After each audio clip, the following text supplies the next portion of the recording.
to do that, then.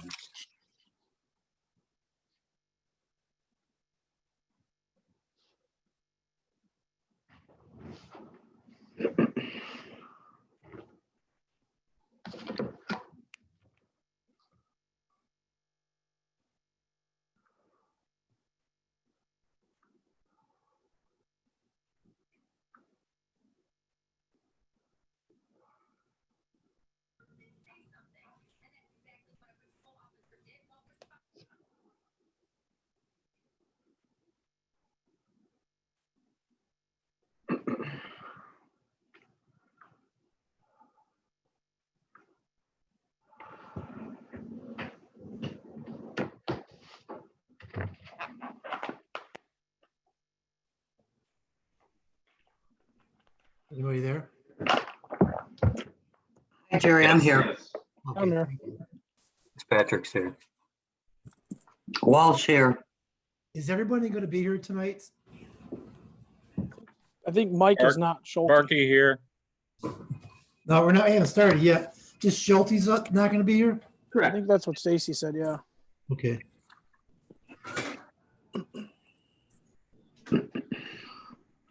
Hey guys, Paul's Nettie. Hey, Paul.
All right, is everybody ready? Ms. Denowith? Yes, I am. Before we start, I would just want to remind everyone about how to call in for public expression. Do you mind if I do that now? Oh, please do. As we have done in the past, we have provided everyone a phone number to call in for the public expression portion of the meeting. And in order to make sure that everyone is heard, we are going to leave, if you call in, we will leave you in the waiting room. And when it is your turn, we will unmute you and admit you into the room and recognize you by the last 4 digits of your phone number.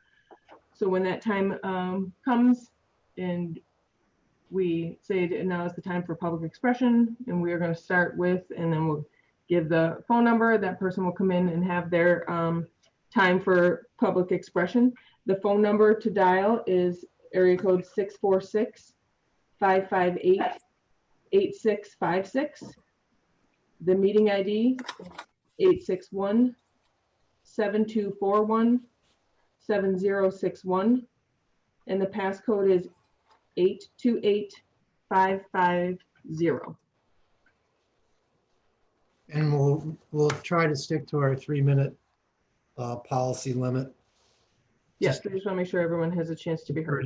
Everyone gets a chance to talk in a reasonable amount of time. All right, I'll call this meeting to order. And first I'll do a roll call. Green present. Schulte is absent with notice. Ms. Walsh. Walsh present. Mr. Zanetti.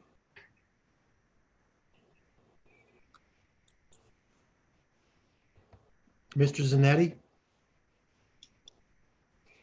He Was here. he was on a minute ago. Yeah. Well, he's here. He's probably just having some difficulties. Well, Here maybe it comes. Kevin can help us out. Mr. Zanetti? Zanetti here.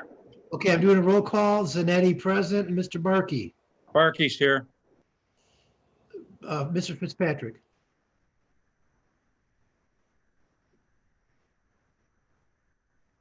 Mr. Hiller. Hiller present. Have we heard from Mr. Fitzpatrick at all? Fitzpatrick present.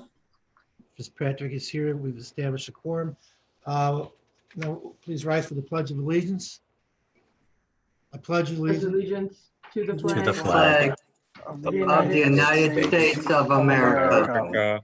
and And to to the To the republic republic for for which which which it it stands, stands, one one nation, nation, under under God, God, God, indivisible, with with liberty liberty and justice for all. Item 3 is agenda approval. Ms. Denowith. Yes, I just have one quick change at the bottom of those minutes. We had an acting secretary, so it should be reflective, respectfully submitted, Mike Fitzpatrick, acting secretary. What's that for? For the minutes at the very bottom, at the Oh, okay. end, Got you. should say Mike Fitzpatrick. This is Hiller. Motion to approve as amended. This is Fitzpatrick, Zanetti, second support. motion. Motion by Hiller, support by Zanetti. Mr. Hiller. Hiller, yes. Mr. Zanetti. Zanetti, yes. Walsh. Walsh, yes. Barkey. Barkey, yes. Mr. Fitzpatrick. Fitzpatrick, yes. Green, yes. The motion carries. Item 4, we can do these together, is the minutes from July 27th meeting, as well as the closed session minutes, which you've had a chance to review via email. Well, moved by Barkey. Motion by Barkey, Support Fitzpatrick. support by Mr. Fitzpatrick. Any questions? Mr. Barkey. Barkey, yes. Mr. Fitzpatrick. Fitzpatrick, yes. Ms. Walsh. I was absent for that meeting. Oh, I'm sorry. Mr. Zanetti. Zanetti, yes. Mr. Hiller. Hiller, yes. Green, yes. The motion carries. Next item is correspondence. We had some communications that were shared with us by the superintendent, Ms. Denowith. Yes, you should have in your packet 11 letters that were shared with us by Wednesday of last week prior to emailing out the packet. These are concerns from parents regarding the return to school plan. So those 11 have been shared with the board so that you can see the parent feedback that has been coming in. Okay, I'll entertain a motion to receive and file. Motion by Zanetti to accept the correspondence. Second by Hiller. Motion by Zanetti, second by Mr. Hiller. Any questions? Mr. Zanetti. Zanetti, yes. Mr. Hiller. Hiller, yes. Ms. Walsh. Walsh, yes. Barkey. Barkey, yes. Mr. Fitzpatrick. Fitzpatrick, yes. Green, yes. The motion carries. The next item is payment of the bills. Yes, this is Walsh, and tonight I'd like to pay the following bills. General Fund, $779,814.11. Center Programs, $105. Food Service Fund, $11,533.78. Child Care Fund, $1,728.96. 2018 bond, $2,904. And the bond 2020 Series 1, $7,303. Motion by Walsh, By Fitzpatrick. support by Fitzpatrick. Ms. Walsh. Walsh, yes. First, are there any questions on that, on these? Okay, Ms. Walsh, yes. Mr. Fitzpatrick. Fitzpatrick, yes. Mrs. Zanetti. Zanetti, yes. Mr. Barkey. Barkey, yes. Hiller. Hiller, yes. Green, yes. The motion carries. Item 7 is old business. There is none. Item 8 is new business reports. We have a volunteer recognition on tonight's agenda. Ms. Denowith. Yes, I want to start this evening with a recognition for someone who has been helping us greatly over the last, well, more than during the pandemic, for the whole year. We have been working closely with Fred Hubner, one of our parents here in the district, and Fred has been serving as our volunteer coordinator. In addition to everything that he has done for the Warren Woods Community Clothes Closet, which I know you are aware of, he reached out to me this spring to ask if he could coordinate some community partnerships in order to help us reach families during the pandemic. So we said that would be great if Fred was willing to spearhead that, and he has done a phenomenal job getting those resources out to families. He has been partnering with both Gleaners and the Macomb Food Bank all summer long, starting way back in April. Gleaners has been working with us bi-weekly. They come out with their mobile food pantry, and then the Macomb Food Bank has been providing boxes of food that often Fred goes out and picks up on his own. And those are being distributed on Mondays at the middle school, right during the regular food lunch pickup. I can't thank Fred enough for everything that he did in order to make this happen for our district. It saved myself and our administrative team so much work, for him to be out there coordinating the volunteers, standing outside in the rain, sleet, snow, whatever was out there during that time. It took a huge load off of all of us, and I know it provided a wonderful resources for our families. So I know Fred is with us this evening on the phone, and I have some slides that I would like to share with you. So I'm going to share my screen here.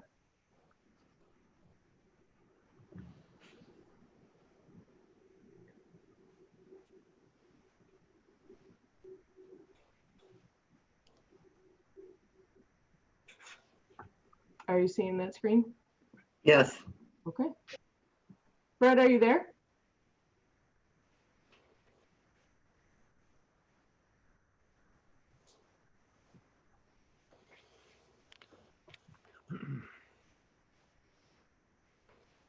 Hi, Hi, Fred. Hi, how are you? Stacy. Can you hear me? Yes. Okay. There's a bit of a delay, so if you have the ability to let me know when you're ready with the first slide. I am ready. Well, hello, everybody. On behalf of the Food Pantry and Clothing Closet for Warren Woods Public Schools, I just wanted to give a update on our pandemic community impact. In case you're not familiar with our Food Pantry and Clothing Closet, it was founded in August of 2019 at the middle school. It was created by myself and my husband, Kevin McAlpine, at the request of Assistant Principal Scott Keene. A small room was being used. It was overhauled and went from what you can see in the pictures there into a full-scale clothing closet, and now including drive-up food pantry for our community during the pandemic. I just want to thank all of our volunteers that have helped with this project, including our assistant managers, Gary McMenamin, Jake Martin, Rising Tree Martial Arts students Skylar, Isabel, and Garrett, who volunteer every single week. Assistant Principal Ian Fruidland, parents Maria, Tammy, and Melissa. Warren Woods Middle School's lunch staff, the maintenance staff members, Dave and Rick. Our school nurse, Warren Police Officer Frank, Principals Donnie Sikora and Scott Keene for all their help since we started our special pandemic community response back in March. We also need to thank the partners that have worked with the school district to make this possible, and that has included Gleaners, which delivers trucks to us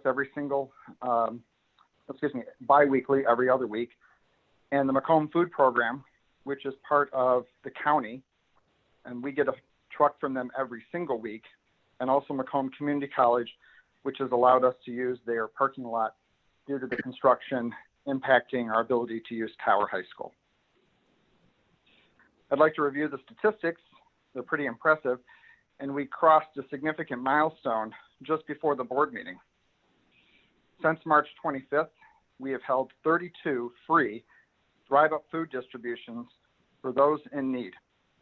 We've distributed about 204,000 pounds of food, so we crossed the 200,000 pound threshold. By the end of the month, we expect to cross 250,000 pounds of food distributed to over 5,000 families.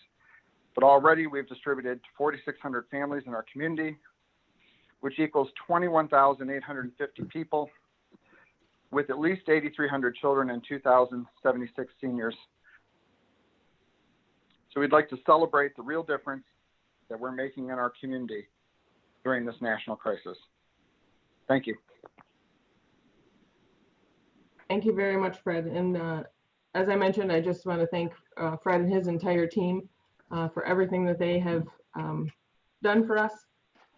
It would not have been able to happen without his leadership and expertise and his connections in the community. So I thank him and his team from the bottom of my heart, and then obviously on behalf of all of those family members who have also been impacted by this.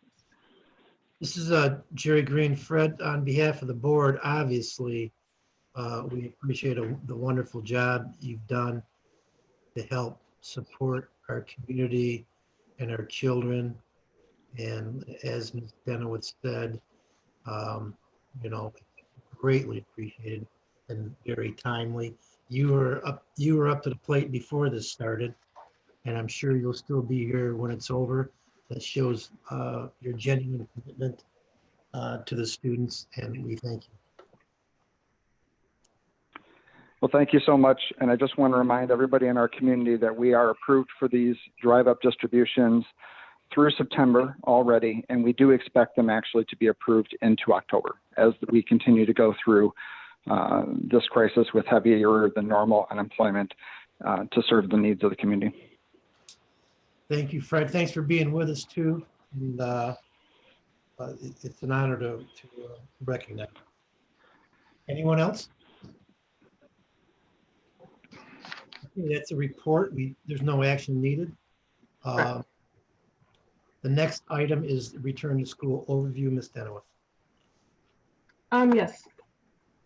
I'm going to share a brief PowerPoint with you. As you notice, we have switched things around a bit on our agenda. I just want to give a quick overview of the return to school plan that the board will be approving, and then what our status is of our actual nuts and bolts school district plan. So give me 1 second.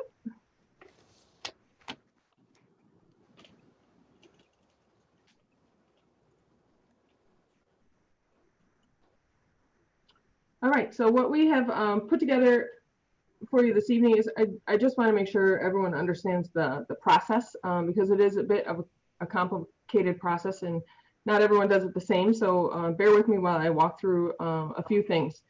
So what we have, we will be presenting to you tonight is the Countywide Preparedness and Response Plan. And it's important to remember that there are definitely key documents that we need to pay attention to as we look at what fall might look like. The first one is the My Safe Start plan from the governor, which is this color-coded thing here to the right, which I'm sure you have seen, whether it be on the news or that you've downloaded from her website. But those are the phases that she puts various regions of the state in, depending on the status of the virus. The second thing that we are taking into account is the My Safe School Return to School Roadmap. This is guided by the governor's executive order, and then also the council that she had put together, the Task Force on Education and the Return to School Advisory Council. So those two things, the executive order and the council, got together and worked out their My Safe Schools roadmap. The third thing is what we will be presenting to you today, which is the Countywide Preparedness Response Plan. And this is where the superintendents across the county had gotten together with what their recommendations would be for what schools would need in order to reopen safely. So we tried as a county to make sure that everything that we would say with regard to specific rules, we did jointly. Now, what that looks like then turns into number 4. Each district has to develop their own detailed return to school roadmap. And that's where we would involve, we take our survey results. We have some union leadership. We've asked them to have some staff members work with us. So we have those groups going on. But each district's, what that actually looks like in each district will be different. So those are the key documents that will guide what school looks like this fall here in Warren Woods, and then across our county and then across the state. So currently, with our return to school roadmap, our county is currently in stage 4 of the governor's My Safe Start Plan. And so according to that when you are in stage 4, you can have in-person learning. If you're in 1 through 3, you're forced into remote, and then 5 and 6 get a little more lenient on the requirements. What our ISD did, and I appreciate their leadership, is they took this return to school roadmap and kind of developed a working template that covered categories and subtopics. And we broke it down into 4 categories: safety protocols, mental and social emotional health, instruction, and operation. And we divided those up into and looked at all of the recommendations, the requirements, and the strongly recommended items, and put forth what we believe are the ones that we should include in what we are referring to as the rules for returning to school. As you know, on the August 5th, the board had a workshop where we went over this plan in detail and talked about all the required, strongly recommended, and recommended items for the roadmap, broken into all those different phases, phases 1 through 3, phase 4, and phase 5. And we looked at what each of those things would look like, which things we are recommending pulling forward, and which things will be left out. This template also includes a signature page that talks about implementation assurances, which I'll cover over at the end, and then also our special ed guidance, because that will be a little bit different for the students with IEPs. So this countywide preparedness and response plan, like I mentioned, the superintendents have met regularly to navigate all kinds of challenges, obviously, that we have been dealing with. And it changes literally by the day. The moment we say, okay, we won't meet tomorrow, we'll meet the next day, something changes, and we meet almost every day. Each section describes the countywide response to each stage. So what the specific rules are for each stage and component. We've examined best practices in the areas of the safety, instruction, operation, and social emotional health. And in partnership with the ISD, the superintendents have also worked closely with the Macomb County Executive's Office, the Health Department, and other community organizations to leverage resources to meet the diverse needs of students, staff, and families. I just want to say how much we appreciate the County Executive Office. They have worked with us not only to provide us purchasing power as a county for some of the PPE and cleaning items that we need, but they've also been willing to pay for those items with some of their CARES funding. So I greatly appreciate everything that they've done at the County Executive Office to make sure that all schools have what they need to open in the fall. In addition, obviously we can't predict the future of what's going to happen, but we'll continue to partner with all of our local people here in the district, and then to develop what exactly that looks like here in Warren Woods. Other superintendents are doing the same thing for their districts. The actual nuts and bolts of what happens every day may look different, but what we have said we were going to do for kids to make sure it was safe for staff and students to come back, those things would be the same. Our Warren Woods return to school roadmap will outline the details of our plan. Like I said, the nuts and bolts, everything in our day-to-day operations. And we will work on that, and then we will come back to you on August 24th just to go over those things. Each Macomb County district has worked diligently to strengthen the remote instruction and to improve access to devices. So if we are in a remote situation, if we get moved back to phases 1 through 3, we will be ready to do that as well. I think the important thing to talk about before we get into the specifics of the plan is the role of the Board of Education. So as I mentioned, the process for developing the roadmap, we have an executive order that says that the board must formally adopt a preparedness and response plan. That's the law.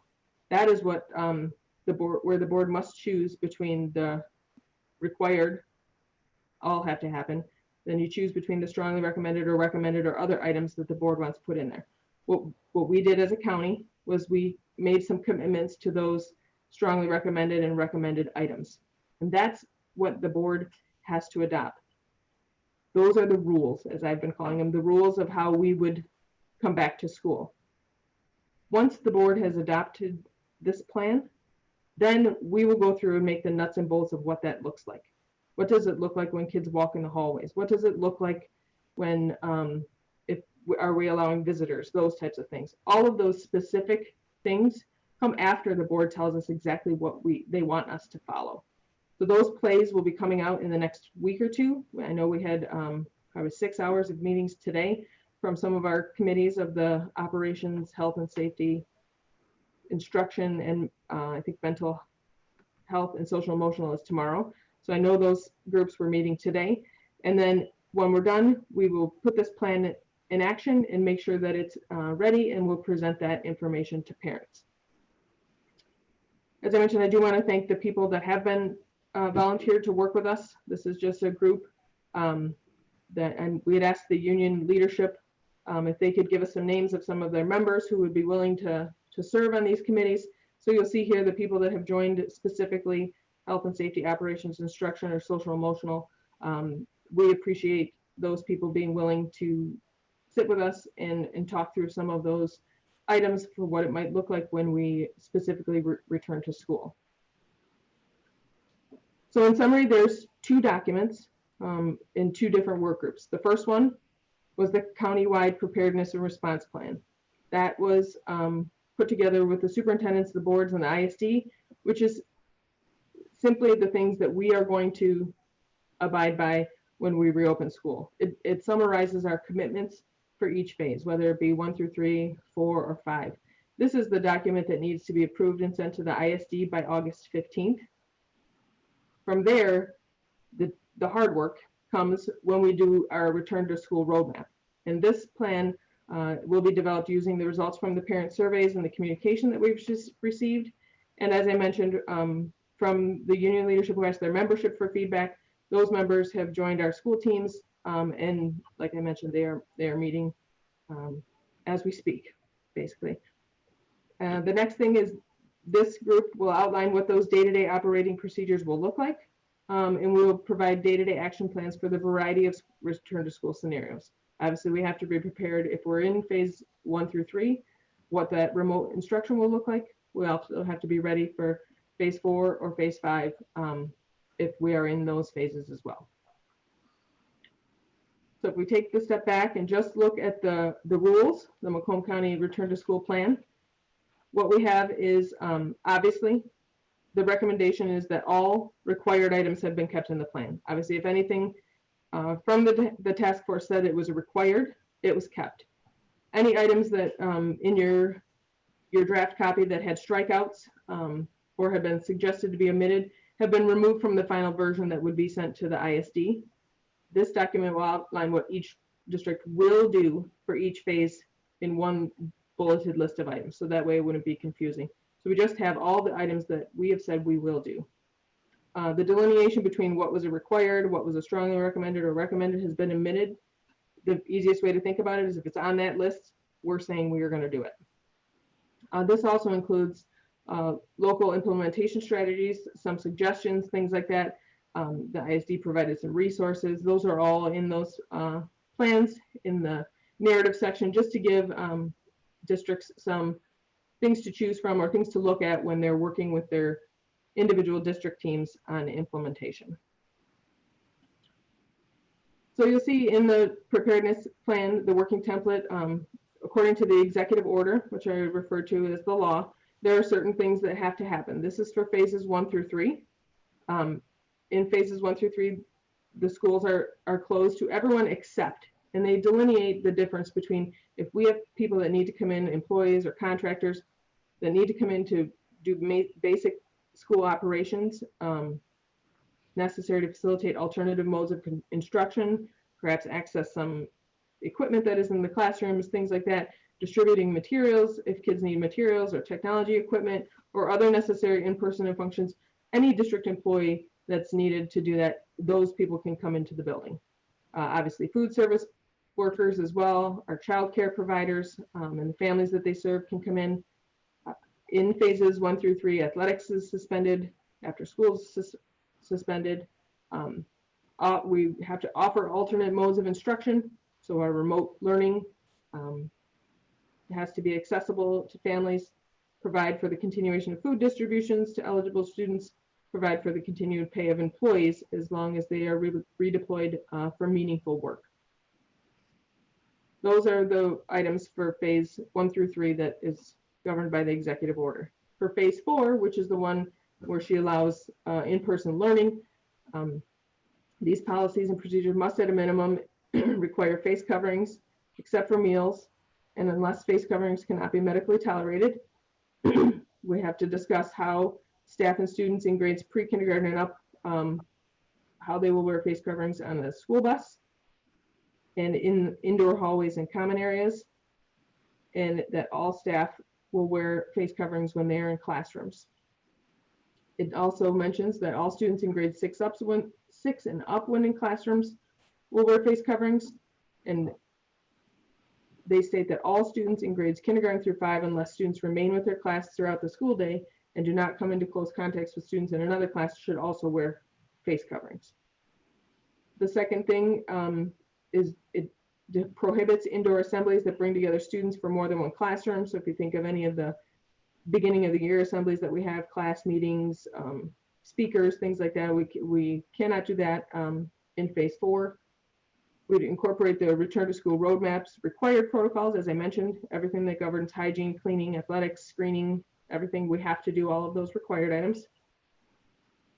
And I think when we read through a lot of the feedback that we got, obviously one of the most important things that parents are concerned about, obviously, is the safety protocol. So I just wanted to pull some of those things out just from safety, just so that we can talk about them.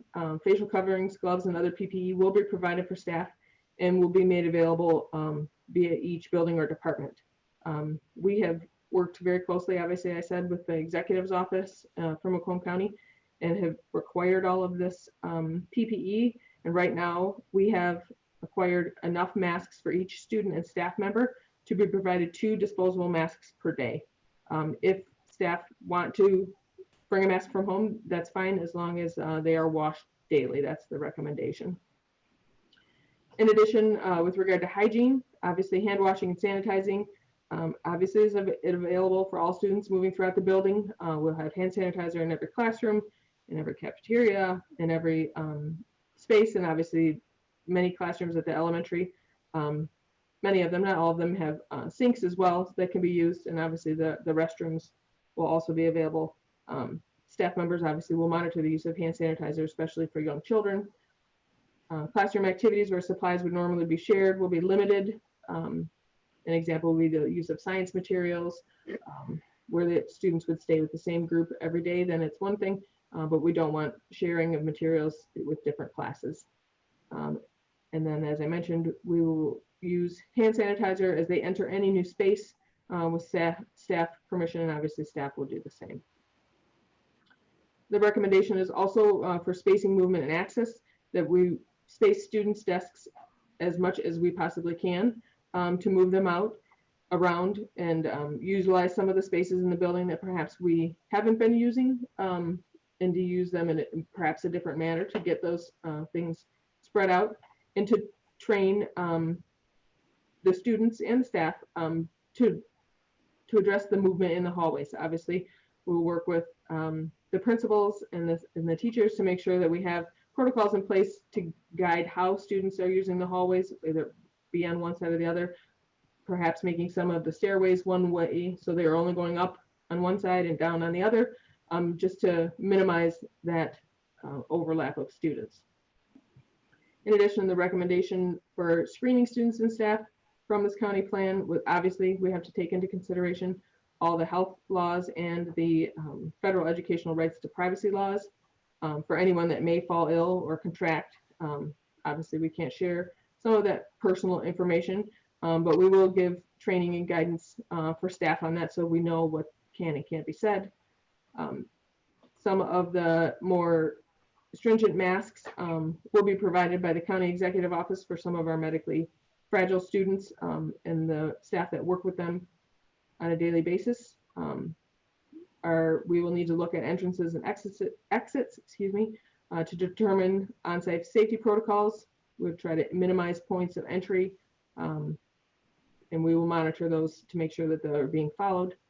We're asking students and staff to screen before leaving home in the morning, and we are going to extremely limit any visitors in the building.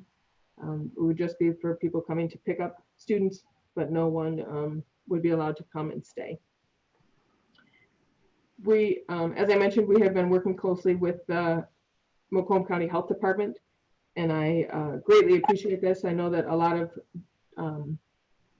other counties, their health departments have not been so willing to put together documents, but our health department has literally put together a document that walks us through everything that happens if someone tests positive or is near someone that tests positive. They give us the information in a flow chart so you can follow it through.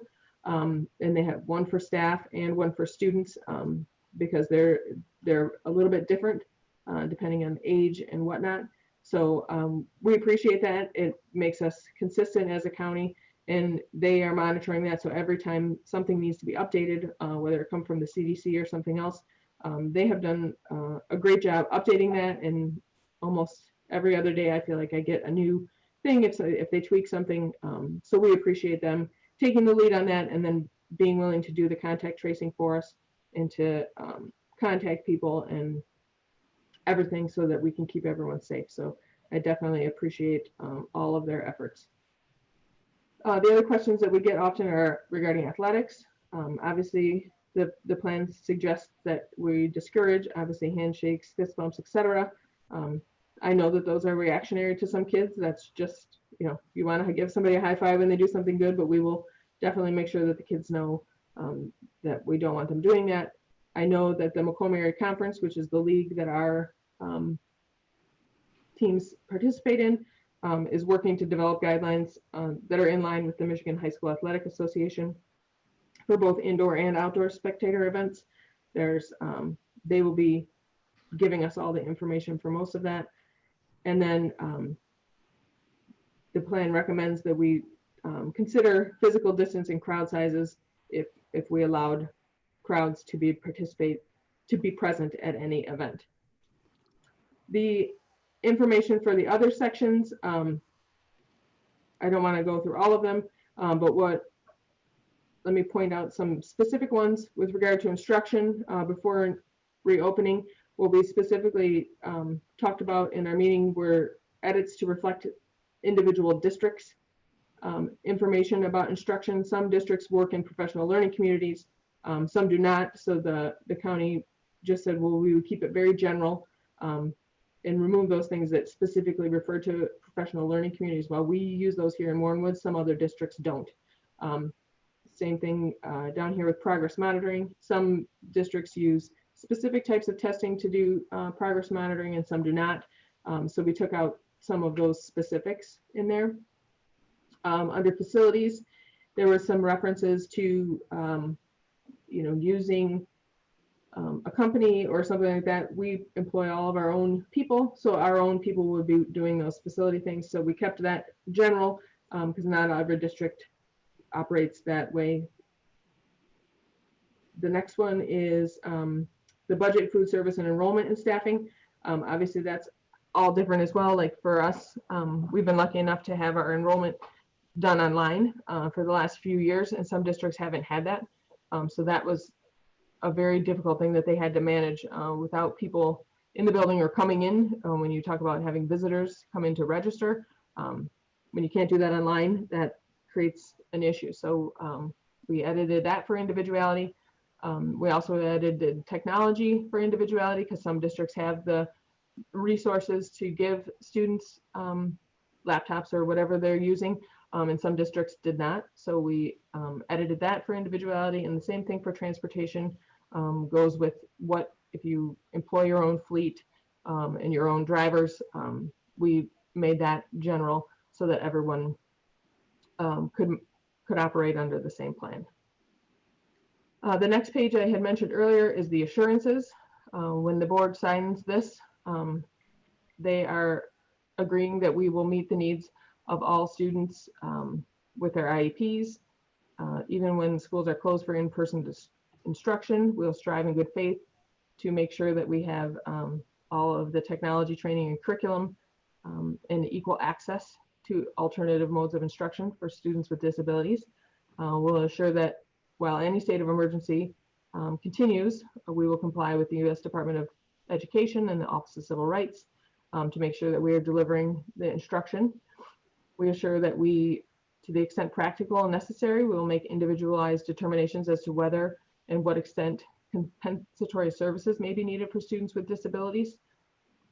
We assure that during phases 1 through 3, we will close our buildings to everyone except any district employee that needs to come in to do operations consistent with the plan. That could include employees or contractors necessary to do alternative modes of instruction or distribute materials, etc. It also means food service workers will be here for food distribution, and obviously daycare as well. We will assure that during phases 1 through 3, we will suspend athletics, after-school activities, and busing. We assure that in phases 1 through 3, we will provide for the continued pay of employees while redeploying staff to provide meaningful work. We will assure in phases 1 through 3 that we will provide for the continuation of food distribution for eligible students. We assure that during phase 4, we will prohibit indoor assemblies that bring together students from more than one classroom. And the last one is that we assure that we will cooperate with the local health department if a confirmed case is identified, and we agree to collect the contact information for any contacts so that the contact tracing can be done. In addition, as I mentioned, there has to be a special section for the special education. I appreciate the work that Ms. Sward and her team have done working with the county to make sure that we have everything necessary for our students with disabilities as well. So if the board were to approve this plan, I would sign it. Mr. Green would sign it on behalf of the board. I would then submit it to the ISD, and then we would post this on our homepage. And then we would move on to the bigger next step. If the board approves this, we would submit to the ISD. We would then work to develop our local implementation return to school roadmap using committees to guide our planning. We will present that information to parents as soon as possible via email, and we will ask them to give us a decision if they would choose remote learning or in-person learning by August 21st. And we would give a board an update on where we were with those numbers at their August 24th meeting. Obviously, then we would implement our plans for reopening and starting school on August 31st. As you can imagine, it's been very busy and very crazy. And as I mentioned, it changes every day. One day when we send something out, something will switch, and it all needs to be changed. We have definitely tried to make sure that when we communicate, it's something that we know is going to happen. I don't want to be sending out multiple drafts, but sometimes it happens. Sometimes things come up and we have to change things, and we will. And we have done that based on some feedback from parents, and then also feedback that we're getting from our staff. Some of this draft that you see in front of you is draft number 2. We'll have more than one draft by the time we're all done. to make sure that we have everything in place for the people that need it most, for our students, and to make sure that everyone feels safe, our students and staff, when they return to school. If you look on the left-hand side of your screen, I like that graphic. It shows kind of what the balancing act that we're trying to do.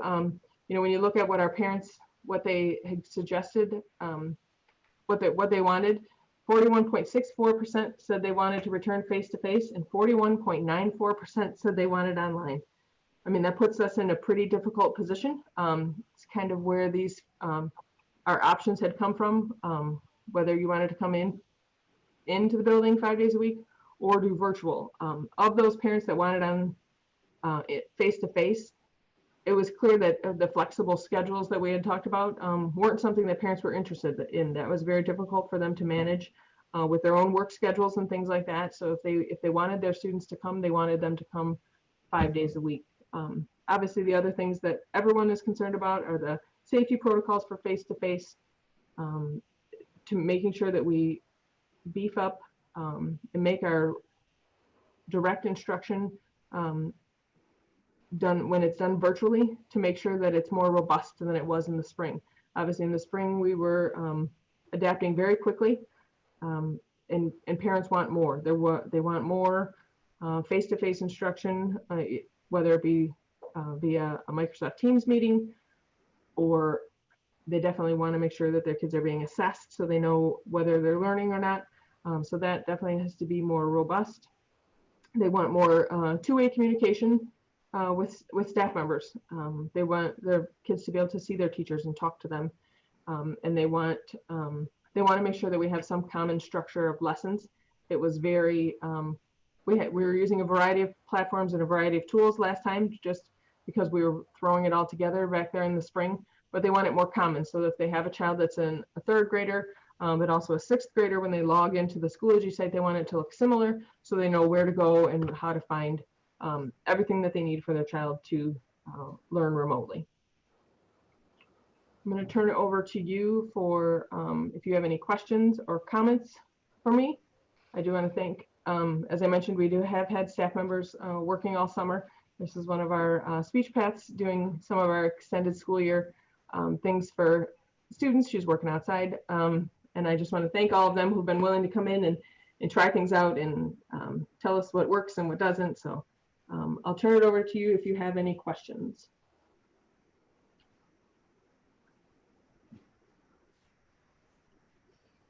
Hey, Stacy, this is Mr. Zanetti. Yes. So thank you for the very extensive review with us. And there's a lot of details that, you know, pages and pages behind this. We totally understand that. And the thing that's important to understand is that this is a county-wide exercise, because all districts went through the same exercise to create this. So that's the importance. That synergy allowing us to work with the other districts really brought things that maybe we didn't think of, and they brought it in the picture, or things that we thought of that they didn't. So that's a huge plus, and MISD is great at doing that. It's one of our advantages in our district, in our county, is using the MISD. So I definitely appreciate that. The difficulty, you're right, is how do you manage when you have a 42-42 split of your schools, right? It's going to be a huge challenge for us to go through that, and that can change day to day depending on what phase we're in, right? So parents one day be like, yeah, I'm 100% going to send my kid to class, and then the next day they hear something on the news like, nope, never sending my kid again. So it's going to be a very difficult approach, and that's something I think our parents and our teachers and even us as board members and the district teachers are really need to understand. This is a unique area. I mean, in the corporate world that I'm in, and some of our other board members in working, it's day to day for us, right? It is really, in some instances, we just don't know. So we're doing all the contingency plans, and by having this outline, I think this allows us to manage most of those, but not all of them, because we know things change. So appreciate the effort that you and your team have put forth. The other superintendents in the county and the MISD, it's been a tremendous effort over a very short period as well. So thank you. Hey, Ms. Nenoweth, Yes, Mr. Green. is there anything in there that addresses students bringing their own mask and hand sanitizers and stuff? It says you can bring a homemade mask if you want, as long as it is laundered every day. We did not put anything specific in there about hand sanitizer, but I can give that suggestion to our operations committee Okay. as something to address in our individual plan. Okay, thank you. Mhm. Anyone else from the board? Okay, hearing none. That is a report, correct? Correct. That's just the report, and then we were going to open it up to Public expression. public expression. Yes. Okay, well, at this point, then we will move forward and open up to public expression, Ms. Denhoff. Yes, I'm going to, Kevin is taking over the screen. I'm going to admit the first person in the waiting room, and while that person is being admitted, it is the last 4 digits of the phone number are 8496. I'm just going to read the phone number just in case others are wanting to join. As a reminder, the phone number is 646-558-8656. The meeting ID is 861-7241-7061. And the passcode is 828550.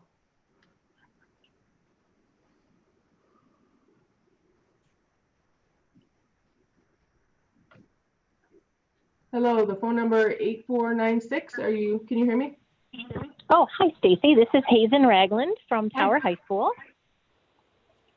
Hi, Hazen. How are you? This is Good. weird. Okay.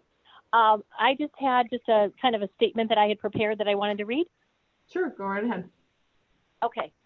So obviously what I just wanted to say is I'm speaking to all of you virtually because due to the executive order, this meeting could not be in person. And while I do understand that you obviously didn't set the rules, I just find it ironic that adults cannot gather in a socially distanced format, but yet we do plan to gather 300 plus students into a cafeteria without masks to eat lunch. This is scary to me, the fact that students are the guinea pigs in this experiment. Regardless, I am frustrated. I know we all are, but I am frustrated because these conversations are now happening 3 weeks before we are supposed to return to school. I was asked to serve on the safety committee to work with other teachers and administration to address many of the concerns we have about returning. I was very happy to do that. And while the conversations we had today were extremely productive, I'm frustrated that these conversations didn't happen a month ago. We knew we had to have a plan to return to school, but it seems that it took parents and the union stepping in to get staff involved in all of this. The other part that's frustrating to many of the teachers is the parents are being given until August 21st to make a decision, which is only 10 days before the start of the school year. By the time we get all this info, we trickle down, we put students into classes, it could be a matter of days that teachers have to prep for the start of the year, which is just unacceptable to so many teachers who are freaking out today, and that's only 3 weeks away. We are all scared. I am scared. I teach at the high school where the majority of the classrooms have no windows. They are small and most of us do not have excess furniture to remove. The students will be sitting 16 inches apart and we are relying on an HVAC system that has issues every year to circulate and clean our air. I will have no hot water to wash my hands because the upstairs bathrooms take anywhere from 3 to 5 minutes to get hot water. The very cleaning products we are using, we discussed today in my meeting, must sit for 5 to 10 minutes on surfaces to kill germs and bacteria, but I have to rely on a student to take care of that possibly for me. And our current custodial staff has to clean the schools, the middle schools, without hiring any extra people. I'm also concerned as to how 300 to 400 students are going to wash their hands all at once before or after eating lunch. There's so many unknowns, and I do want to be back in my classroom safely, but I just am not sure if that's plausible right now because of all the unknowns. Thank you very much.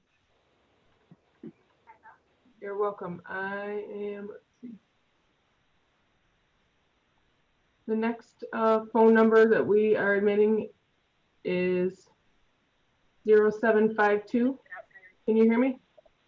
I'm also Yeah. concerned as to how 3 to 400 I'm sorry. I'm listening. There's so many unknowns. Hello? Yes, go ahead. Thank you very much. Hello? Yes. 0752, are you there? Yes. Can you state your name for the secretary, please? Michelle Bastian. Go ahead, Michelle. Sorry. Okay. Forgive me because I'm listening to it. I must be on a delay. I'm hearing Hazen talk and you're coming in. Sorry about that. Okay. Hi, it's Michelle Bastian. I am the WWEA Teacher Union President. I just wanted to thank you so much for hearing me out this evening.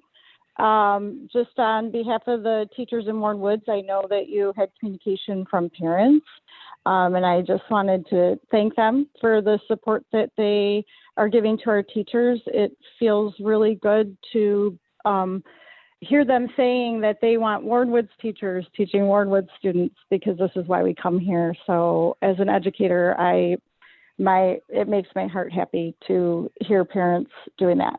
As a parent, parents are their child's first advocate, so you should speak up, and we as a district can then work together to try to develop plans that can meet the needs of your students, because you're the reason we're here, so we appreciate you. This pandemic is, it's created fear, confusion, anxiety, and you could hear that in Hazen talking. And as a district, it's our job to make sure that everyone is provided with a safe and caring environment that allows our students to achieve to their highest potential. This virus is obviously, Stacy stated it, it's not been our best moment. It's been hard to provide a high quality education, and we need to be thinking about what are we going to be doing this year to make that better. Our administrators did a lot of work to try to keep us going, along with our support staff. We as teachers want to help with that now. We want to help shoulder this burden. We want to continue to plan. We received the governor's guidance late. It was in late June.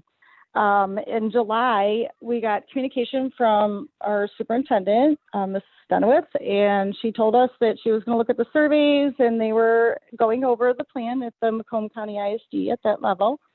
There were many districts, and you can hear it from our teachers, that were working already on and trying to develop this plan together. It was stated that we are going to wait for that document to come out from the superintendents to make sure there's clarity across Macomb.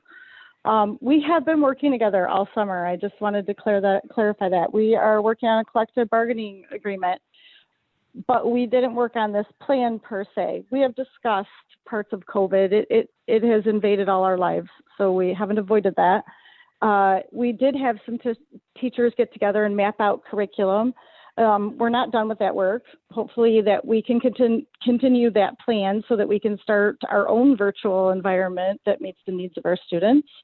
When Edgenuity was brought up at a board meeting, we addressed our concerns with our district. And in every conversation we've had since, the district's reassured us this is not going to take the place of our current teaching staff. We will continue to work with our teachers to try to develop their knowledge in a virtual environment. So when we received the plan from the superintendents, the WWEA gathered our members together, and we had a wonderful group of teachers that provided our concerns for the plan that was presented to us. And we turned that around in a few days and got all that out. The district then decided to use the people that we had gathered and created teams who started working today, as Mrs. Dunwith mentioned. And they are looking at our needs. But as far as we know, we don't know what revisions have been done based on that feedback to the document that the board is set to approve today. We are looking forward to collaborating in that next step and then looking at those concerns and trying to provide that quality education that our students in Warren Woods richly deserve. As a union, we believe strongly, though, in the governor's strongly recommended guidelines. and this specifically in regards to social distancing and mitigation. And you heard Hazen speak to that. Our teachers are scared. We're all scared. We know we've seen in other places that districts are opening up and they're seeing outbreaks occur. And that is a fear for all of us. We don't want to risk any of our important people that comprise our staff, nor face the devastation of losing a student or a loved one to this disease. We know providing each student with access to technology and allowing our teachers time to develop that rigorous online environment is going to aid us in providing the quality education we are known for in Warren Woods. As our deadline drives closer, we hear of districts around the country that are experiencing, these rates of transmission that are higher. This scary part is this: if we have any lack of clarity, it can lead to panic and miscommunication, which can lead to distrust. This, for many of us, is the most difficult thing we've had to face head on in our schools. We will and have made mistakes, but blame will not help us to face the obstacle that COVID is causing.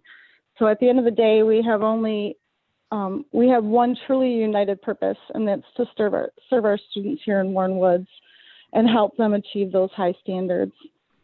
We hope that we can work together to provide that environment, as I stated, and continue to do this work. And as Superintendent Dunawith stated, we won't always get it right, but working together, we will find a way to make it work in Warren Woods. Thank you for your time. Thank you, Michelle. All right, the next person, let's see, is, I'm going to unmute you. The last four digits is 8668. Can you hear me? Hi. Hello. Yes. Hi. This is Abby Sigler. I'm a parent of a middle schooler and an incoming freshman at the high school, and I have a couple questions. In the previous information that was sent out to the parents, it said something about if we asked to return our students at the end of the first semester, that we would only be able to return if there was space for them. Is this something that has changed, or is this still in place? I mean, we live in district and pay taxes to the district, so why would we have to wait if there is for a space to be available? Why couldn't our student just come back?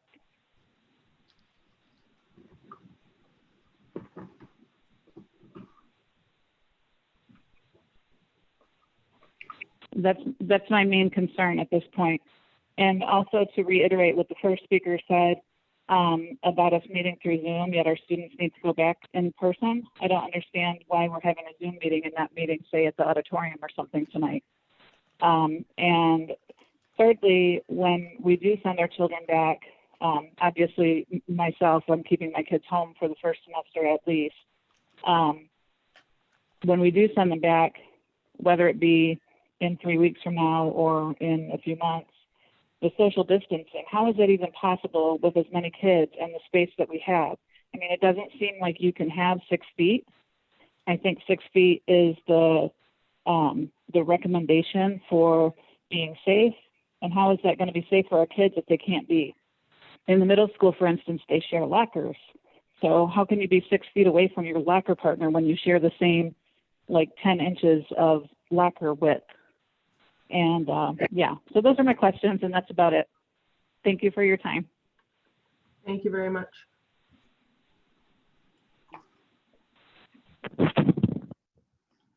All right, the next person is, the last four digits are 7926.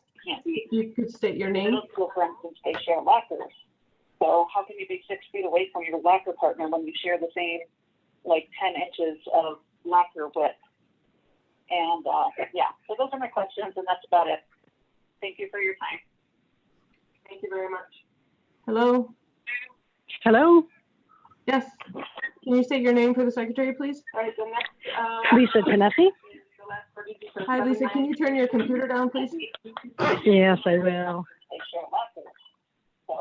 Sorry, this is That's all okay. crazy and new, right? Perfect. Thank you. Go ahead. I'm up. Yes, you're good. Okay, hi, my name is Lisa Tennessee. I am a special education teacher at Warmwoods Tower High School. I've been in the district for more than 30 years. I just want to say that I love our district. I brought my own kids there. I believe in what we do. I also have been in meetings today to talk about going back to school, and it has made me nervous. I want to come back. I want to be face to face. I miss my students. Okay, and I'm going to cry. I miss them. I miss my colleagues. This is what I want, but I am not sure that it's safe for us at this time. I think that it's going to take more planning. It's going to take a lot of money. I do think we can do it.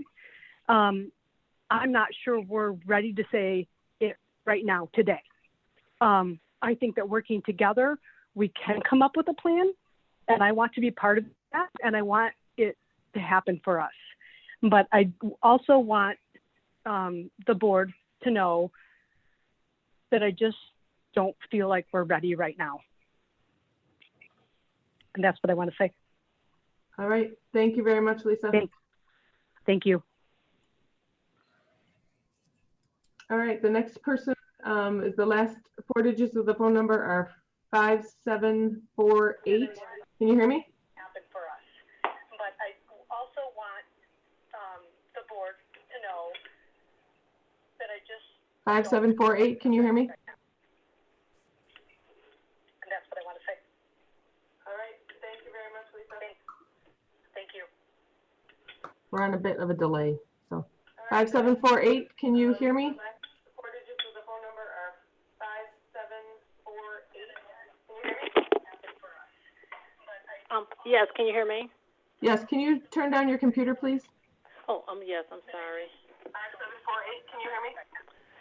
Yes, I'm turning down my computer now. Good evening. This is Melanie Miller. Good evening to the board, and thank you so very much for allowing me this moment. I just want to first start off that I'm not only a mother of two students at Warmwood Tower High School, but I'm also a healthcare provider. So as a healthcare provider, I'm mostly concerned with the social distancing. I had the pleasure of taking care of COVID patients as I continue to do so. And with that being said, we're not even allowed to have meetings with more than 10 people, and that's spacing throughout. So I'm very concerned about the social distancing that will be allowed in the school. Also, I'm concerned with parents being able to do their own health assessments. As we all have known, parents, even myself included, have sent your child to school as they were sick. So I'm mostly concerned with them ignoring the benefits. I'm also concerned regarding the PPE. Will there be enough? Me being a healthcare provider in the hospital, we didn't have enough. So what assurance do I have teachers who need to be safe with my children will have enough? And mostly those are my main issues. And I'm just asking, can it be a delay of 6 weeks? We do virtual for 6 weeks just to make sure that we do have all these things in place. Thank you so very much for your time, and I appreciate you. Thank you. Thank you, Ms. Miller. Next, we have phone number 7920. Hi, can you hear me? Yes, we can. Can you state your name for the secretary, please?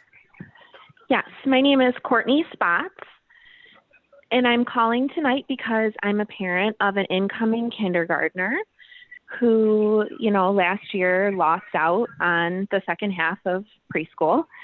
So we have a lot of concerns here in our household, and just finding out today that the plan will mostly be finalized August 21st, and then 10 days later, we're expected to start school.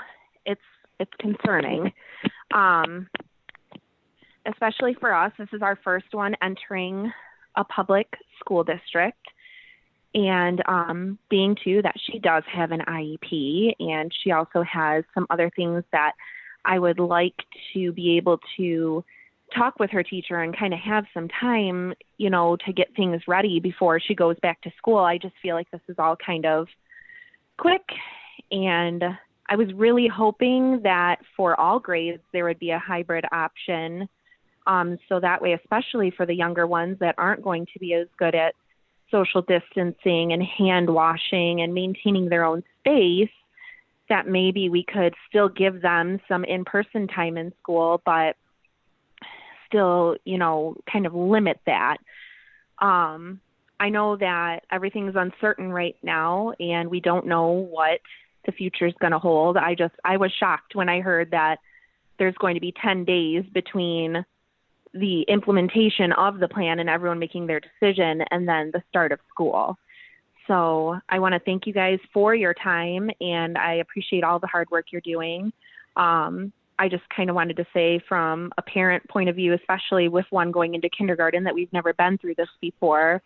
And also being a healthcare worker, that I'm concerned. So thank you. Thank you very much, Ms. Spatz. The next phone number is 1295. I want to thank you guys for your time and I appreciate all the hard work you're doing.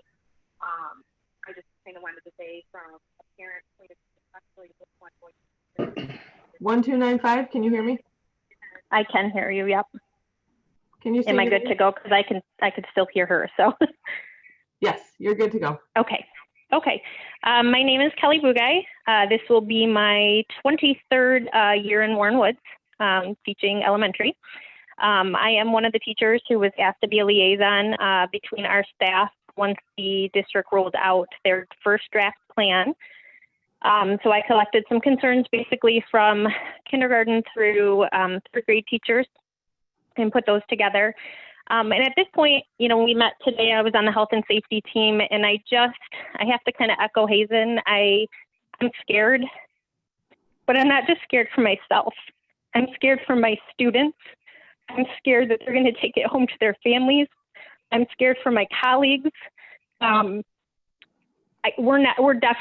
plan is definitely not ready to roll out, in my opinion. I have 23 years of experience. I know what these little kids are like.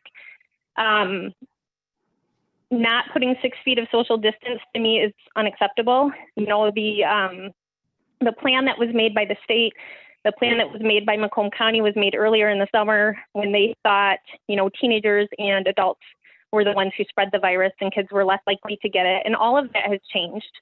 The data that's out now shows kids as young as 5 are spreaders and they do contract it. And yeah, their issues with it tend to not be as severe, but they take it home to their families. They'll take it home to a grandparent. They might not be showing symptoms. And I just feel as a district, we always pride ourselves in trying to be highly effective in data as teachers. And I feel like our plan is not highly effective. I feel like we are doing the required things by the state, not the strongly recommended things. I know we can do better. I've been in this district for 23 years.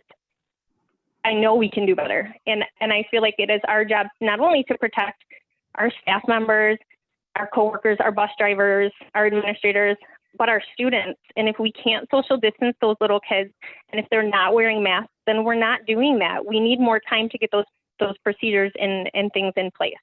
And I hope that the district will look at that. And I hope that, maybe we can start virtually, like that lady said, maybe 6 weeks and reevaluate and try to get those things in place. How can we lower class size? How can we distance these kids more? My students sit at a 2-person desk where they're less than a foot apart. So if I'm going to have a regular class size, that's literally going to be their distance is going to be 12 inches. And currently the plan doesn't include masks. So for the K through 5 as a mandate. So I know that's something we're looking at. I know the teams are working, but I'm concerned and I'm worried, and I don't want to see something happen to my students. I don't want to bring this home to my family. I don't want to see something to happen to my coworkers because we didn't put the best practices in place.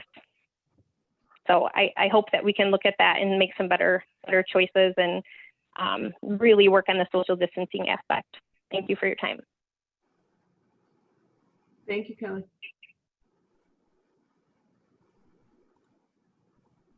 All right, the next phone number is 0991.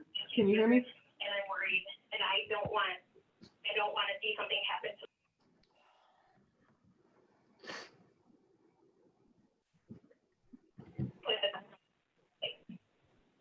to Hello? Yes, can you hear us? Yes. Hi. 0991? Yep. Can you say your My name? My name is Mary Stein. I'm a mother of a 7th grade at the middle school. And I do have a couple of questions that concern me. I do echo the one, Ms. Sigler, as far as if I choose to keep my daughter home for virtual for the first semester and I live in the district, why would I have to wait for there to be space for her, or why wouldn't there be space for her if I chose for her to go, the second semester? So that would be one of my questions. Also, if there is virtual as well as the in-person learning students, couldn't there be a program where the face-to-face students and the virtual students could be learning together through a Zoom program or something so that they could all be together? I've seen this done in other states like Florida, where they have a program where all of the students can be together, even though some are virtual. And then my final question would also be concerning that, because I don't know how comfortable, I think that the Warren Woods teachers are excellent, and we've had a great experience with our daughter being in this district, and I would want the teachers that she's made connections with to continue to teach her. So I was just questioning as to why there would be an outsourced company that would be handling the virtual learning. So those are pretty much all of my questions that I have. And thank you very much for your time. I appreciate it. Thank you very much. The next phone number is 3130. That would be handling the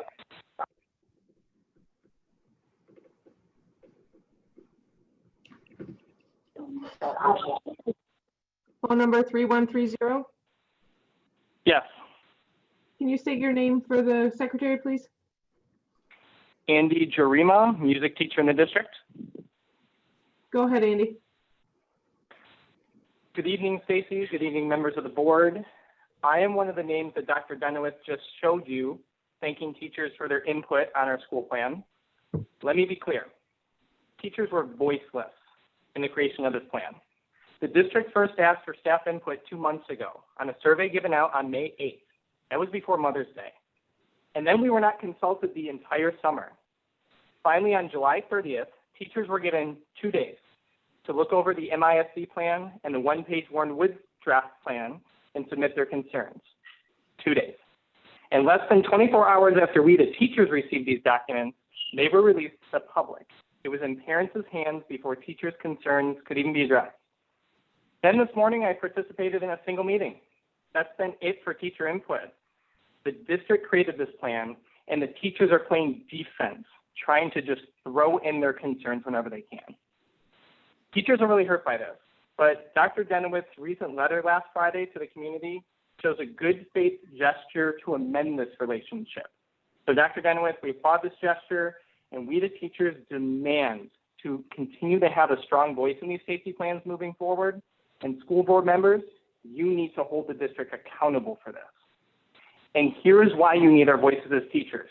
We know our classrooms, we know our schools, so we know when a plan is haphazard and unsafe. As an example, in our county and district plans, it states that teachers, staff, and students will be placed as far apart as possible.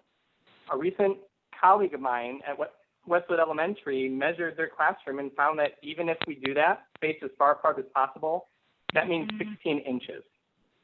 Every study suggests we need at least 6 feet of social distancing at a minimum, yet our classrooms just do not allow for this, given our class sizes. It's going to be more than just a matter of removing teachers' couches, as Dr. Denowitz told you last week, board members. In addition, Our plan states that K-5 students aren't required to wear masks in the classroom, even though it's strongly recommended by Governor Whitmer's plan, and studies show that little kids spread the virus just as easily as adults. So I want you to picture this classroom. No social distancing, no masks. How am I, a music teacher who sees over 500 students a week, protected under this plan? How is that protecting our students or the loved ones that they could possibly bring COVID home to? This isn't adequate, and I cannot stand to see any member of the Warren Woods community suffer through the horrific effects of COVID. I keep hearing from you that everything is fluid and we can't see the future, but what I actually hear is that you are just waiting for Governor Whitmer to take action for you. Members of the school board, we need your courageous leadership right now. Our plan does not make it safe for in-person learning to occur in our schools. Therefore, I'm making a strong demand. We need to begin the school year virtually. Teachers need time to start planning their online curriculum. Parents need time to start making accommodations for this. And parents who are listening right now, teachers do not like virtual learning any more than you do. It's so difficult recreating the magic in the classrooms that we want to create. And we know it's difficult because you're working families. But the district needs to support you on this. And we, the teachers, will lift up our voices and demand this on your behalf, parents. So everyone here tonight, I urge you to do everything in your power. We need to immediately transition to online learning in the fall for the safety of our entire community. And we need to use the power of teachers' voices moving forward to ensure the protection of that same community. Thank you. District needs to support you on this. The next phone number is 2294.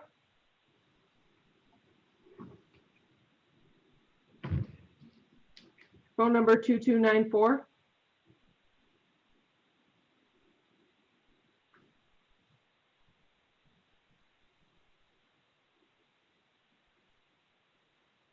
I'll put that person back in the waiting room and see if we can get someone else. Phone number 2608. Phone number 2294.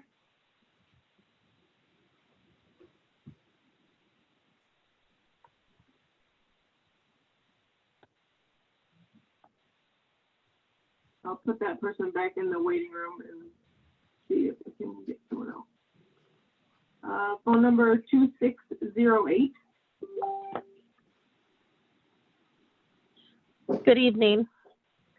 My name is Dolores Alexander. I'm a parent of two Warren Woods students, one a recent graduate, one about to be a junior at Tower.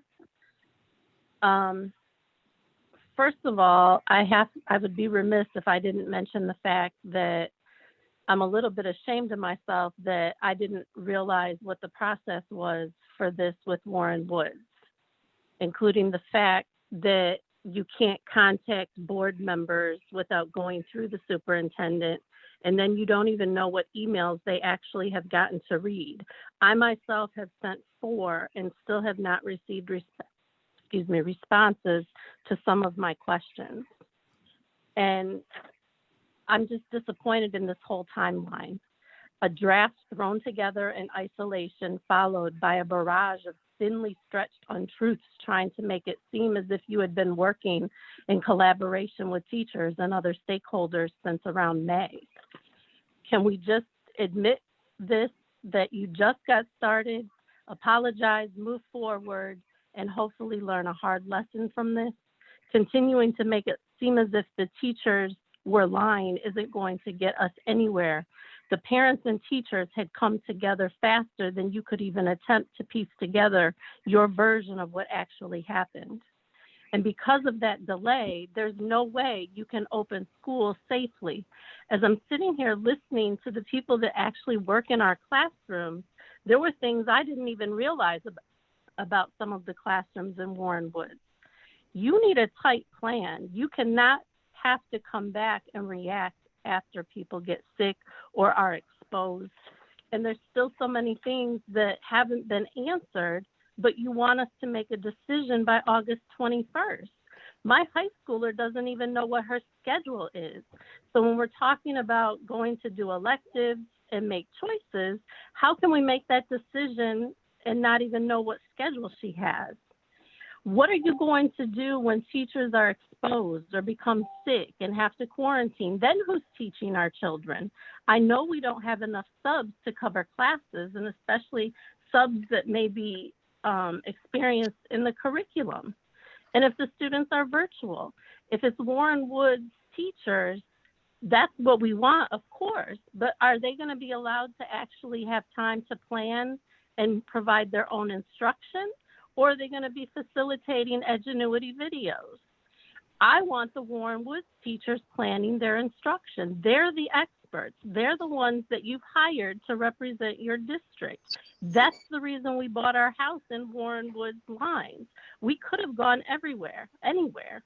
We researched and picked Warren Woods on purpose because of the high education that they give their students. Your focus on education has been stellar. So stellar that I pay more attention to my district thinking, oh, Warren Woods has it under control. I don't need to worry about them. It's my district I need to worry about, which is why I didn't know some of the guidelines and procedures that your district has. And honestly, they suck. How can I not reach out and email a board member? And then how do I have to wonder, did they even read all of my emails? So you're not ready to open. You have to start virtually. The teachers need time to plan. They need to make it safe. They need to plan their own curriculum to present to our students. It's unacceptable to open up on August 31st when you just now started meeting about how to keep things safe for all of our students. And then back to Edgenuity. You still haven't answered my question that I've asked more than once. Did you just pick it because it's been used for credit recovery? Have you researched other programs? If it was researched, you would see in 5 seconds that it is not a quality program. Maybe there weren't any questions about it before because you only used it for credit recovery. Now you're trying to slide it in as a core curriculum. It sucks. I'm sorry. And for the board to vote on it, and I'm assuming nobody sat in a room and actually watched the videos to see what the students are going to experience when they watch these videos. I don't want that for my daughter. I want her teachers teaching her, whether it's face-to-face or virtual. I'm fine with both, but I'm not fine with face-to-face until you can guarantee you've made every precaution, every T crossed, I dotted to make it as safe as possible. And with less than 3 weeks until the start of school, I don't see how that can happen. I have faith that now you and your newly formed teams will ensure the safety of all students and staff, but I don't think that can happen by August 31st. Thank you for your time. Thank you. The next phone number is 2255.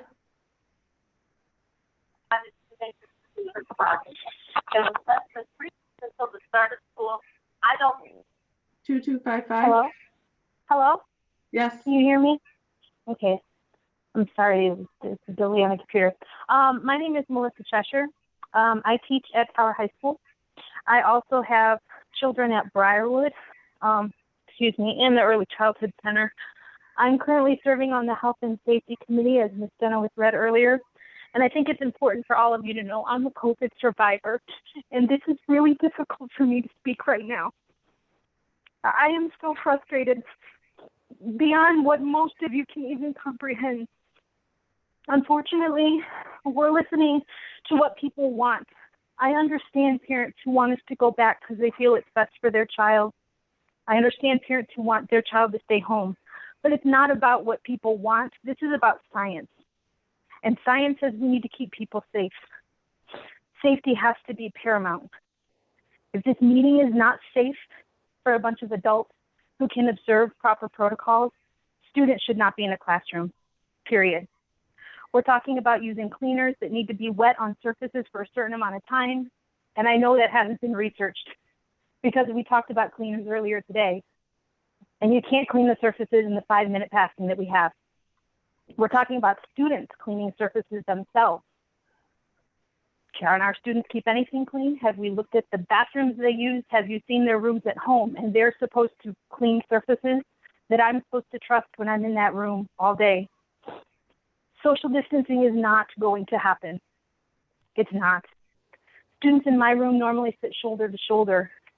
Even if many students pull out and choose the virtual option, those teachers are going to be funneled into teaching that option, so my classroom is still going to be full. And then, to be honest, we're relying on parents to screen their own children. And even those of us who do the best at that sometimes end up sending a sick kid to school. And we're discussing all of this while Macomb County is a hotspot in the state, where cases are not declining, cases are not plateauing, they are rising. And yet we're talking about putting kids back into school. And then what I found especially interesting is the Van Dyke Public Schools announced just today, a school district that we border, that they don't feel it's safe to go back into classrooms. They're starting the year virtual until it's safe to put the kids in those rooms. And yet we're talking about all of this. As I said, I'm a COVID survivor. We are going to have staff get sick. We're going to have students get sick. We're going to have families get sick. It's going to happen. And I can tell you personally that the physical damage you deal with for months and the mental damage you deal with probably forever is not something that is worth taking the risk. My husband cannot be here to speak to you all today because he's in therapy with PTSD. Him and I survived. His boss is dead. His boss called us that day to see how we were doing. He was dead 3 hours later. We're going to be dealing with that. We're going to have kids in classrooms who are going to have to deal with their teacher no longer being there. And it's not about the education at that point. It's about the mental damage that does to a child when they know what's going on with that teacher. My own children are terrified to go back to school because they saw what it did to my husband and I. And they watched us for weeks. My 9-year-old took care of her own siblings because I couldn't go near them. My 9-year-old asked me if I was going to die. How do you answer that question? And again, we're talking about congregating students where we're going to get sick. I just don't understand why we are trying to take this risk. Maybe in 6 weeks, maybe in 2-3 months, things will be better and we can come back into rooms. But August 31st, it is not going to be safe. So I am asking the school board, I am begging the school board to please do the difficult but the right thing and start the school year virtual. Thank you very much. Thank you. The next one is 6302. Maybe in 6 weeks, maybe in 2-3 months.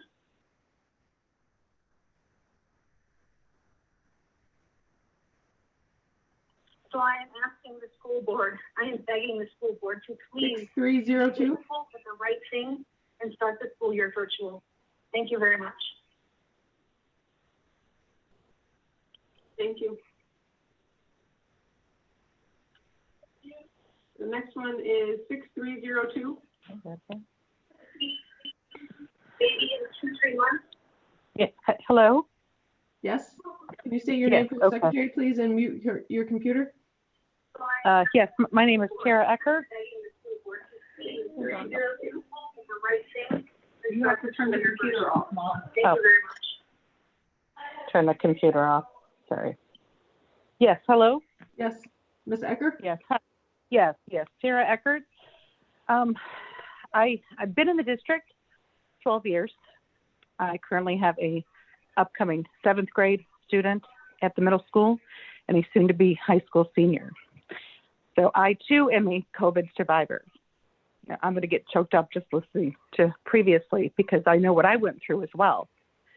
And at the very beginning, after I got through this, but I'm still having residual effects from it, I thought, you know what, maybe it might be okay for my children to go back to school, to go in person. But I was thinking the hybrid, possibly. However, with hearing that the school was possibly using that ingenuity, that of course I want my Warrenwoods teachers that I have loved for 12 years. I brag about them to other districts, to other friends that live in all these other districts on how great our school is. I want our teachers to teach our students. And even with being that COVID survivor, and now that I'm back at work and working in healthcare as well, I go to hospitals every day. And I do not want my children to go back to in school, in-person learning. So I'm sitting here actually with my high school senior, who she has shared with me because she is in band, and they've had band camp for the last 2 weeks. And she even is a little nervous as well on going back, and she has some concerns. So I'm going to let my daughter, Isabella Voyna, speak as well. I think hearing from one of your actual students may help. Hi, I'm Isabella, and going through band camp and going through all of this, we of course followed all the COVID rules and all of the new things we had to do. It was very different than normal, and to be honest, it sucked. Okay, as much as they tried to make it feel like normal in band camp, it's separated. You're not with everybody. We had to be split in half, and as much as all this sucks and we are following all these rules, we hear it all the time. Put your mask up, social distance, 6 feet. And as much as we hear it, we're all ignoring a crucial fact, which is it's just not going to happen. You're going to tell these kids to social distance, but these kids are already hanging out outside of school and at their own homes. I mean, I have all my friends. They're going to grad parties right now. They're having birthday parties. They're having people over at their houses. We're hanging out with our friends already. And when people go back to school, yes, people are going to say social distance. But these kids are already hanging out outside of school, and they're already not social distancing. And I don't think it's smart to go back right now. And I also don't understand my schedule yet. And I'm worried about this because it's, how many weeks till school starts? And this is so soon, so fast. How is this going to affect my AP classes I'm taking? How is this going to affect band? I mean, you're telling these kids to wear masks, but there's kids blowing into their instruments in the same room. These desks, social distancing. You can't have that many kids in a classroom. Our classrooms aren't big enough for that. I just don't see how it's going to work. Anyway, that was my high school senior. She's concerned as well. I do see how these kids and hear about them having parties, still not social distancing, and I don't see that that's going to change in the school as much as the teachers try to implement it. Kids are kids, and until they get a better grip on what's going on with this virus and understand it more, I don't want anyone else, any of our teachers, any of these students to feel how I felt when I was going through what I went through. I just wanted to thank you very much for listening. Thank you very much. All right, the next person is 2292. With this virus and understand it more, I don't want anyone else, any of our teachers,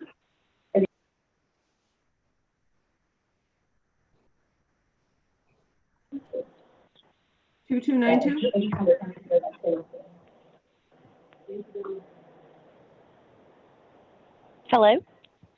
Yes, can you please state your name for the secretary? Hi, my name is Jenna Ward. Go ahead. Hi, my name is Jenna Ward, and I have a daughter who's going to be a senior this year. I understand that COVID has changed the landscape of the school year, and I can understand how confusing it is for everybody. It's confusing for us. I'm interested to know how the students and teachers will be allowed back into school, if there's going to be mandatory testing, how they're going to be able to, I mean, if we're talking about phasing into face-to-face learning, what is going to be the minimum that these kids are going to be allowed back into school with? We're going into the flu season, which in Michigan starts in September, and you're going to be looking at compromised immune systems with a pandemic on our hands already.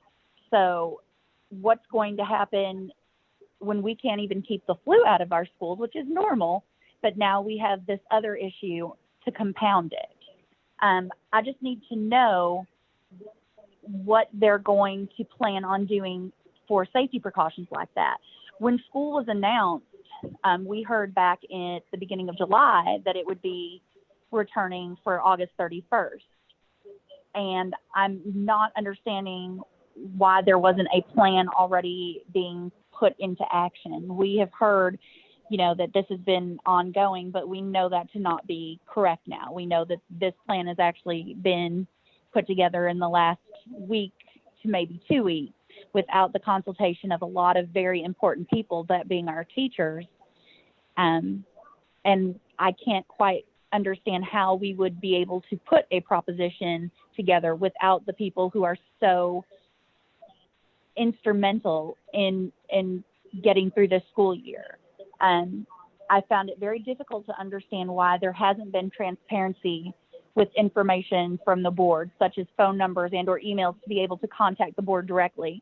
I wrote a letter or an email. I'm sure that it got through. When I received my email back, it was addressed to, when I received my response, it was addressed to a different person. So, and they answered questions that I did not ask. And I understand that, there's a lot of people and a lot of information coming in and having to go back out, and I can, forgive a mistake that happened, but that just kind of cemented for me how I'm feeling about sending my child back into a face-to-face situation.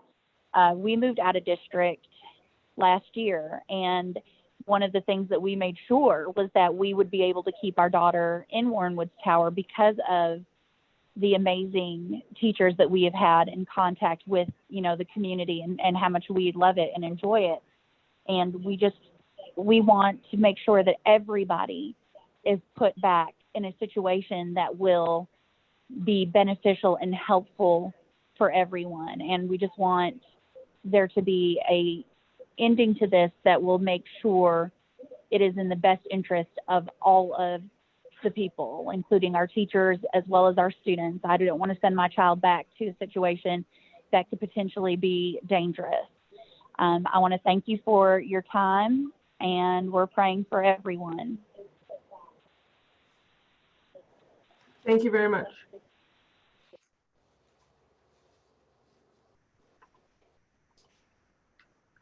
The next phone number is 5846. It is in the best interest. Yeah. Go ahead. Can you state your name for the secretary? Yes, my name is Gary McMenamin. I am a Warren Woods parent and a substitute teacher there. I've got two great kids who go to, now we'll be going to Tower, 9th and 10th grade. And I got to say that this district has just been phenomenal. What they've done helped with my son and how my daughter has excelled. It's phenomenal. And these teachers are fantastic. That said, we're asking our teachers sometimes to, at this moment, I should say, to, take on a different role, in infection control and, with such a short period of time. And I know that there's some members of the board who, have public safety background. They understand that when you are taking on a large task, whether it's, hazardous materials, infections, how you interact with bodily fluids, that it takes training. It's a lot of training. And when people are scared and they're not getting, enough time to prepare, let alone to prepare for a school year, that you're going to find that they're not going to be able to do their job effectively. We're setting them up to fail. And we can't do this to these phenomenal people. We need to have some time. Mr. Jarima said something that I was trying to find the right words, and he hit it right on the head. We need strong leadership, and words matter. And when communication comes from the superintendent, it means a lot to us parents, because we're scared too. And, knowing that the board, is on top of things and that they're doing their best, considering all the financial, questions, I mean, we haven't even talked about that, but there's a lot going on, and I would not want to be in your position, the board or the superintendent.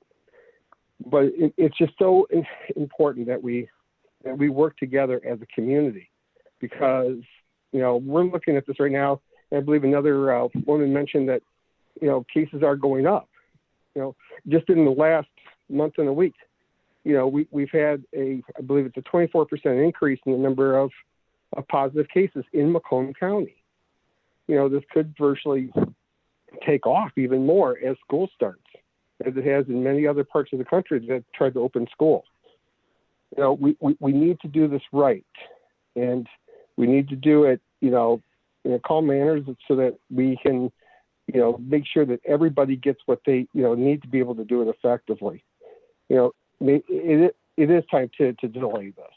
We should go virtual at the beginning. We should take our time doing this and do it right. I just want to thank you for your time, and thank you for everything that you've done so far. Thank you very much.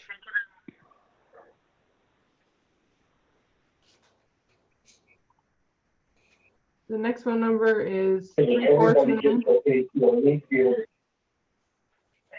It is time to delay. We should go virtual at the beginning. We should take 3429. and do it right. And so thank you for your time, and thank you for everything you've done so far. Thank you very much.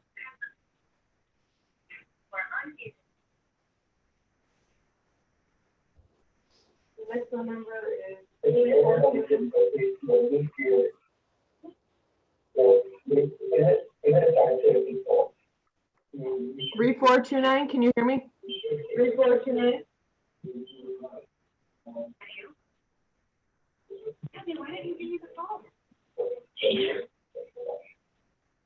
Hello? Yes, please state your name for the secretary. Can you hear me?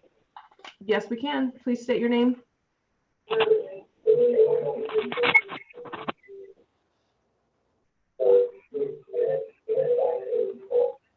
Okay, Can you use the computer, please?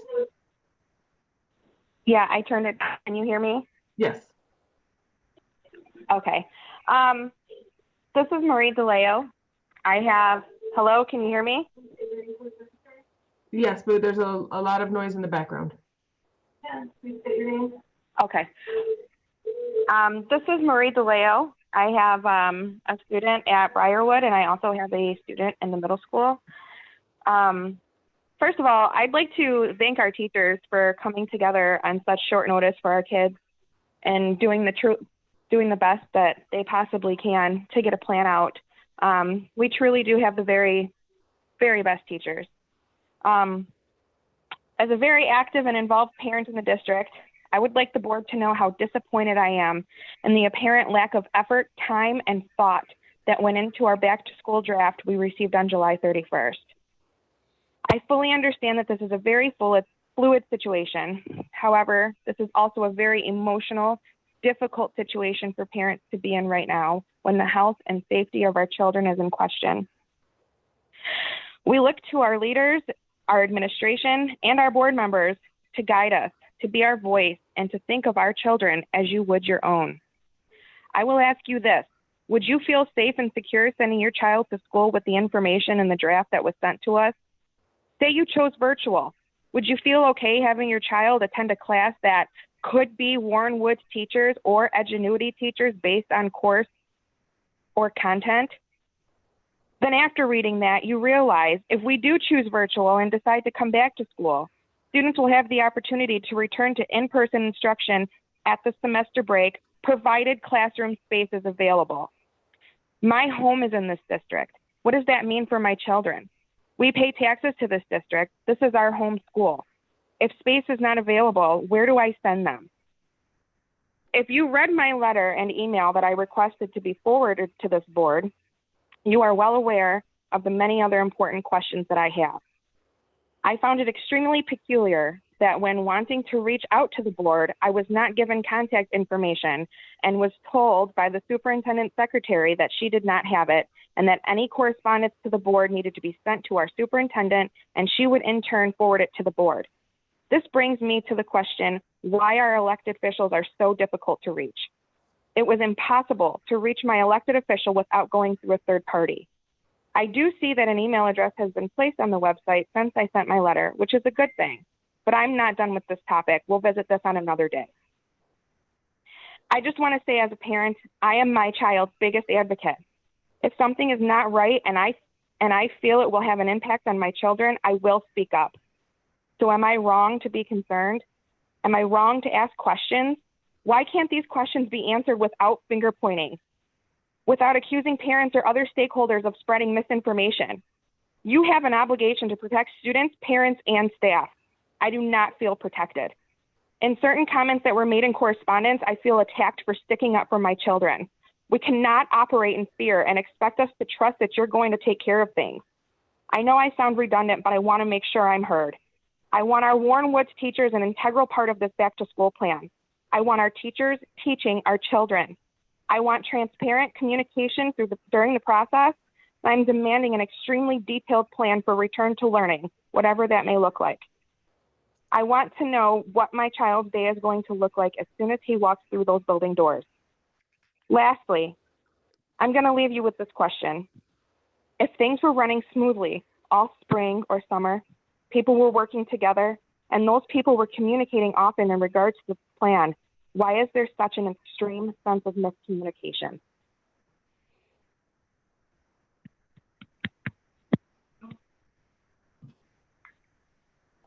Thank you. Thank you.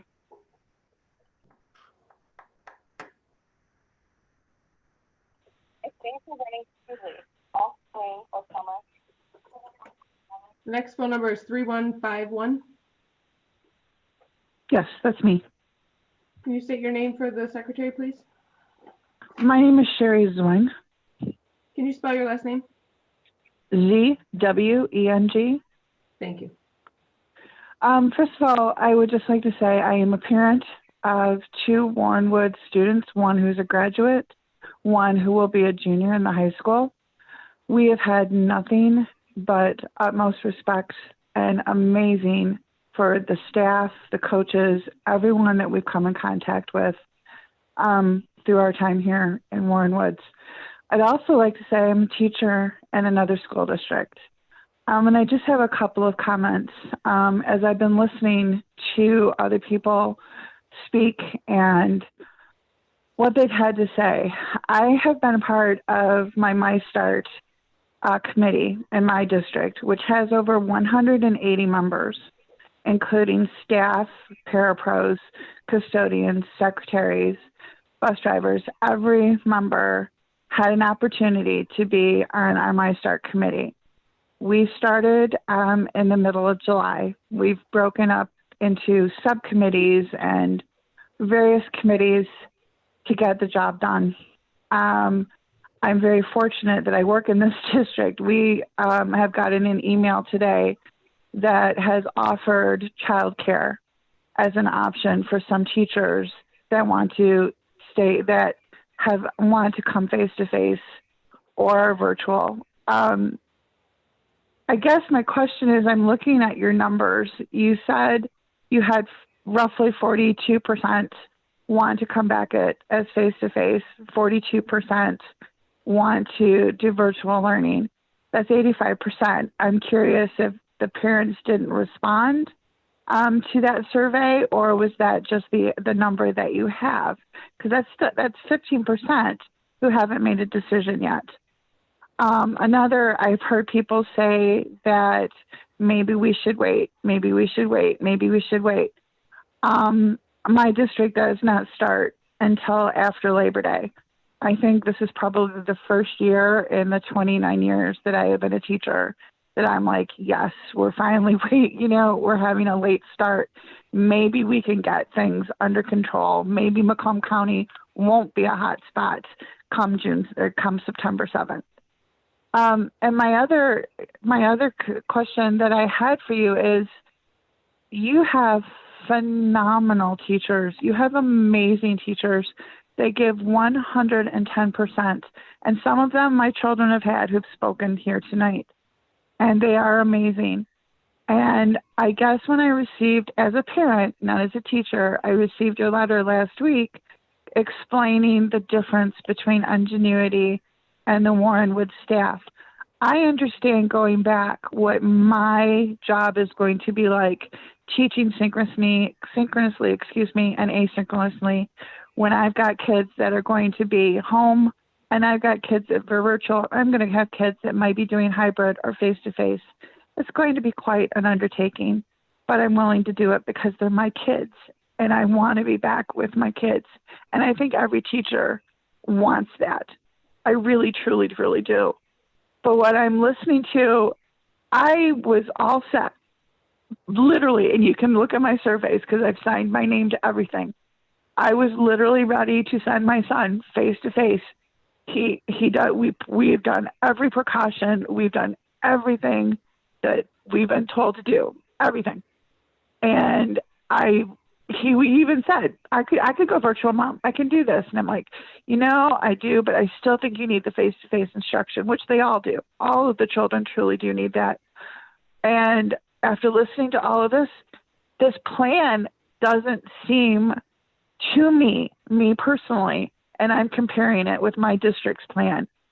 We have it down to where our quarantine room is, where your cohort is going to be in the elementary, what your schedule is going to be. The children won't be using lockers. I mean, we've gotten down to, and I know the superintendent alluded to this at the beginning, the quote unquote nuts and bolts. Our plan has those nuts and bolts. We've put that in there. We've put those pieces in there that needed to be there because ours obviously is being presented this week as well. I just felt that it was important for me to, I don't know, as a teacher, as a parent, to speak because I do want the teachers to know they are appreciated 110%. And I appreciate everything that everyone else is doing because obviously no one anticipated this situation was ever going to happen in our lifetime. I do appreciate every concern that everyone has, and I really would hope if there's a possibility of even pushing back the start of school a week, would that even make a difference? I don't know, because things change and we pivot on a dime, and teachers do that. We do that because that's our job, and we love our kids, and that's what we do. But like I said at the beginning, the concerns I had were just the 85% number that was a little bit concerning to me. And I guess the other concern is, why weren't other members of your district brought in to your plan? Because they're stakeholders as well. They're dealing with the children as well. And that's just something that is my opinion. It's not anyone else's. It's just my opinion. But I do want you to know that I do appreciate everything that you're doing to try and keep our children safe, to try and make sure that there is a plan in place, that school starts and it starts safely. And I do want the staff of Warrenwoods to know that I appreciate everything that they've done. So thank you very much for your time. Thank you.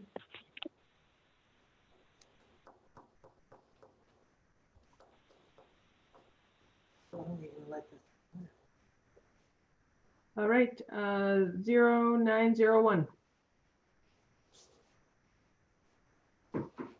Stacy, can you hear me? I hear you, Fred. Hi there. I just wanted to comment on everything that everybody else has been talking about tonight with the return to school.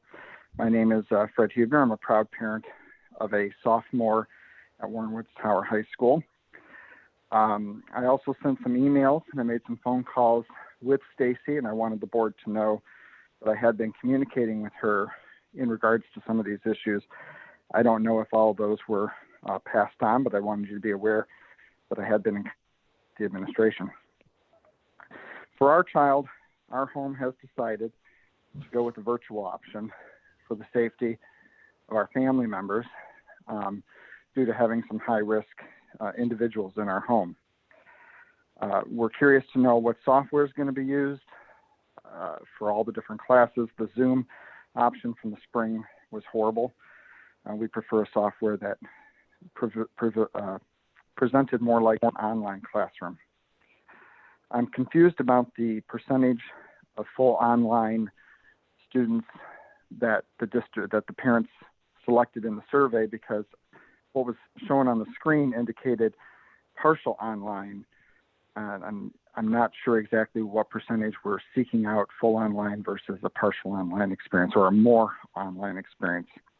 I'm curious if you can provide some detail to that. What happened again in the spring was quite unacceptable in terms of a quality education experience. I do not blame the district for that.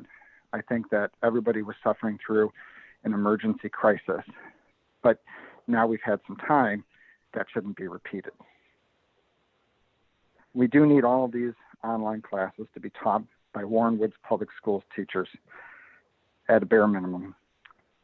If we have low quality education online or in person, it causes families to flee the district for other options. And this is a loss of enrollment and funds to our district. And there's a direct correlation between enrollment and the funds that our school district receives to the quality of the perceived district relative to our property value. So beyond just the issue of providing quality schools for our children, those who do.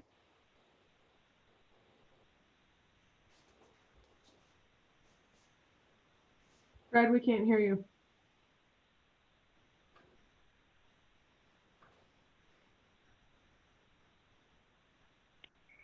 Sorry about that. Can you hear me now? Yes. Sorry about that. Cell phones.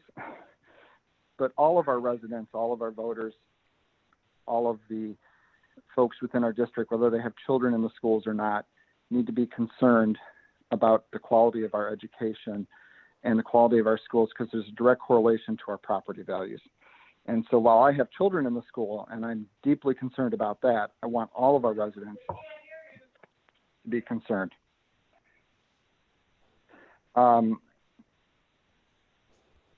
In conclusion, I want to talk about a couple key points. I want you to be working with our teachers openly and equally. I want an exceptionally high quality online option that is like being in a classroom, utilizing our Warren Woods school teachers.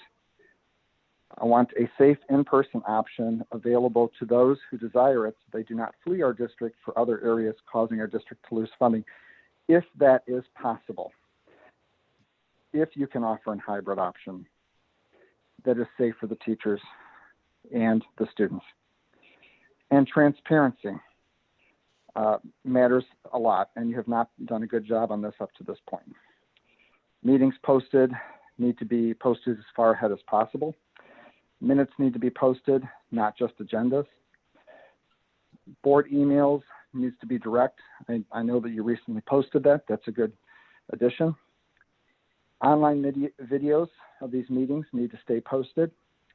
It would be better if these online included faces that we could all see. It would help the meetings go a lot more better for those of us at home to feel more connected. So I thank you for your time, and I understand that this is a very hard decision for the board because you have a percentage of the population that wants to be in person. And if you don't offer that, we risk losing students, but at the same time, if it's not safe, it's going to be a serious problem for the teachers and the students. And we have to have both options available, both virtual and in person, that are quality. So thank you for hearing me. Thank you, Fred.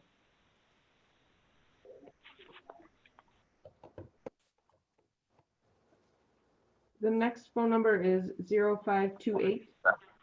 Person. We risk losing students, but at the same time, if it's not safe, it's going to be a serious problem for the teachers and the students. And we have to have both options available, both virtual and in person, that are quality. So thank you for hearing me. Thank you, Fred.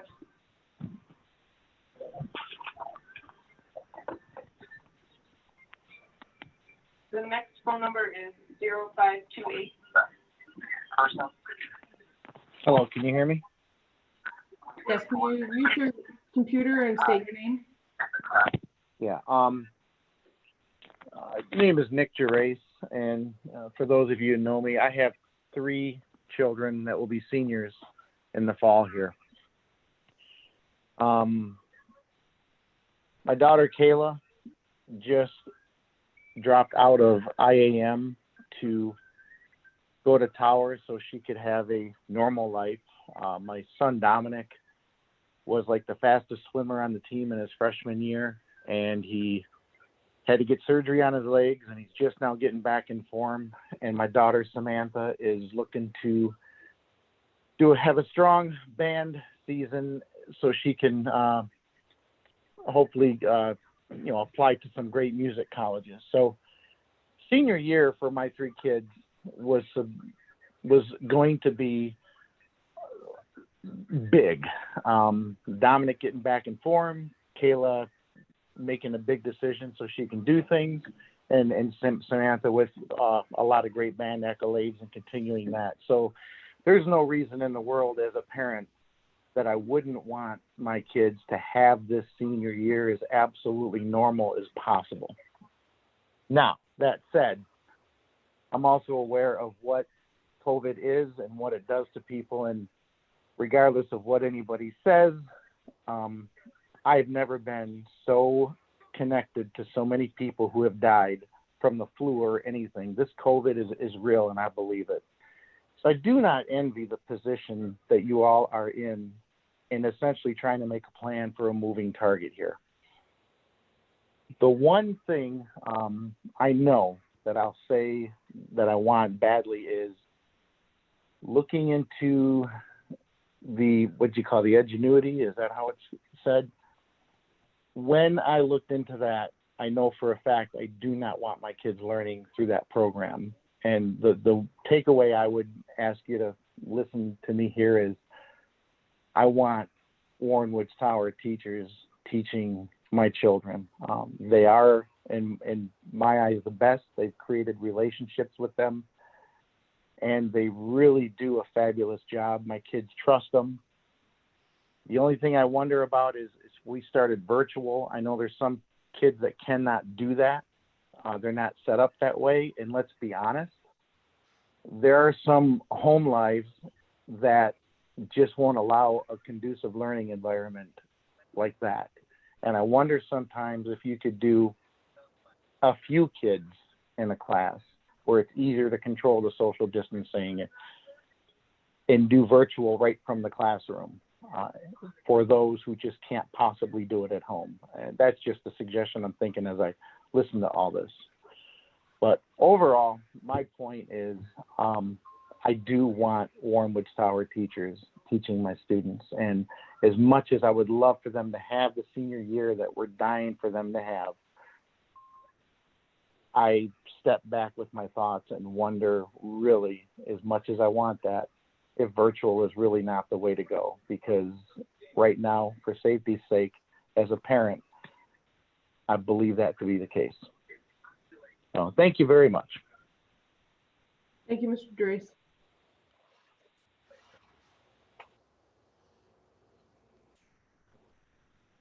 The next person is 0601. Yes. Hi, my name is Julie Itoni. I have 2 kids in the district, one going into 9th, one going into 5th. Both of my kids, unfortunately, fall into the higher risk category, both asthmatics who receive allergy shots weekly. My daughter is also a type 2 diabetic. I guess I just want to express my concern over the lack of transparency.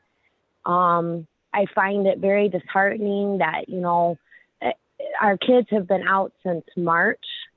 You guys have had roughly 5 months to start coming together and planning a plan and getting things in order. We've been misled by being told that our teachers have been tirelessly working with you guys and being consulted, and then to find out that they haven't been being consulted up until about a week ago. If I'm not a teacher, I don't want my kids at home. Obviously, we all want what's best for them, and face-to-face is obviously the best way to go.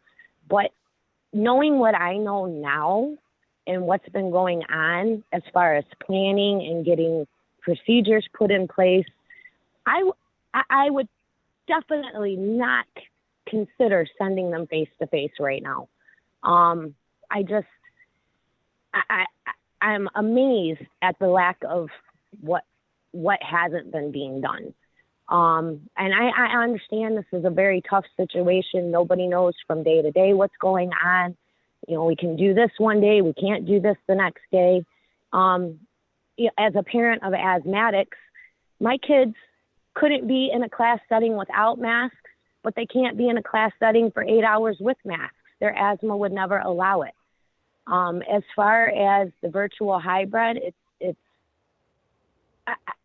this other Edgenuity, the reviews on this are horrible. I mean, literally less than a handful of positive reviews. We're a couple weeks away from school starting, and it just there's no leadership here. There's no plan. I would never have expected this out of our district. We've been a part of this district. My daughter's 14. She's been going here ever since she started school. I just cannot express the disappointment.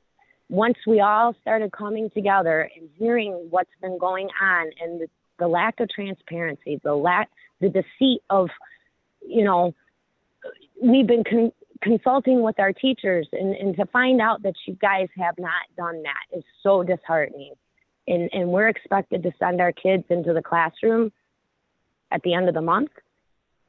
And as far as the virtual option, it's got to be more robust. I understand that at the end of the year, we had to do what we needed to do to get these kids through. And as long as they were on track, get them passed through. But I have A students. They're on the honor roll. And these kids they skimmed by. They were able to there was no accountability. There was no mandatory, you've got to show up for these meetings. There was no actual teacher learning from the teachers. It was, if you need help, join the meeting, come and pick up packets. And again, that we had to implement what we needed to do to get the kids through, but we most definitely cannot go into a new school year with what we ended with last year. It definitely has to be more robust. The kids have to be held more accountable. It's got to be grades. It's got to be more along the guidelines of a normal virtual homeschool program where it's ran like a classroom. And it most definitely has to be with our district teachers' involvement. Absolutely 100%. These teachers know our kids better than anybody else. And to do a second-rate homeschool program is completely unacceptable.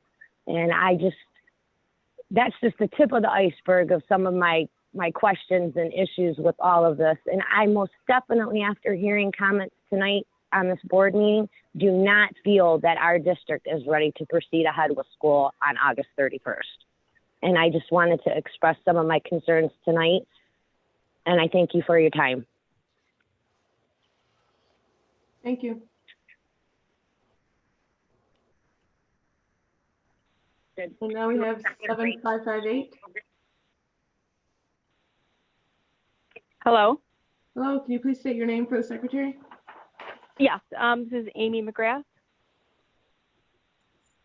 Go ahead, Amy. Hi. So I am a social studies teacher at the high school. This will be my 15th year. I've only taught at the high school, so I'm pretty familiar with the layout of the building. I feel like what I'm about to say probably will mirror what a lot of others have said so far, but I couldn't not express my concerns for myself and my colleagues and my students that I love so much and their families. Like many other people have said, I'm scared. Scared of the virus, but more so scared of being unprepared to meet the needs of the students. They haven't been back, in our classroom since March, and I feel that the way that it's going right now, it's so rushed. And when they come back, we have no idea what we're getting into. I would like to be face-to-face at some point, of course, every teacher would be, but I don't think that that's possible right now. I think that you're seeing the writing on the wall in what's happening in the South, and I'm afraid of the inconsistency that is going to happen. I would much rather be spending the next few weeks, 4 weeks, 6 weeks, planning to provide a robust virtual learning experience that we weren't able to do in the spring. Because I feel that when we go back, are we going to close again? Is the governor possibly going to do this? Are we going to have to quarantine? And I feel that at that point, it's just going to be like it was in March again. Many of the districts around here have already announced that they're going to do a remote start. My own children are in the Chippewa Valley district, and they just decided that today. And I feel that if it doesn't happen soon with Warren Woods, it probably will at some point. And I don't want to wait until it's too late and we're in that same position that we were back in March, because that's unfair to every single person. And then obviously the concerns health-wise. I have one of the bigger classrooms in the building, and it's jam-packed. I know that a lot of parents have expressed wanting to do virtual education, but when I look at my class list right now, they are 30, 35 students. And even if 20 of those go away, that would be the only way that we'd be able to properly socially distance, which I just don't see happening. When we administer the SAT, we have 16 students in the classroom, desks spaced as far apart as possible, and they can still reach out and touch each other. I know that, we're talking about high school students here, and I can't imagine what the conditions in the learning environment is going to be like in the elementary schools without any training. I mean, I don't even know what our training is going to be. We don't even know when we go back. So the staff. So I know that we can all do this, and I have confidence that the district will hopefully make the right decision to meet the needs of all of us. But we need to make this decision sooner than later, or else it's going to be another mess of a situation like it was in March. Thank you. Thank you. Next is number 5283.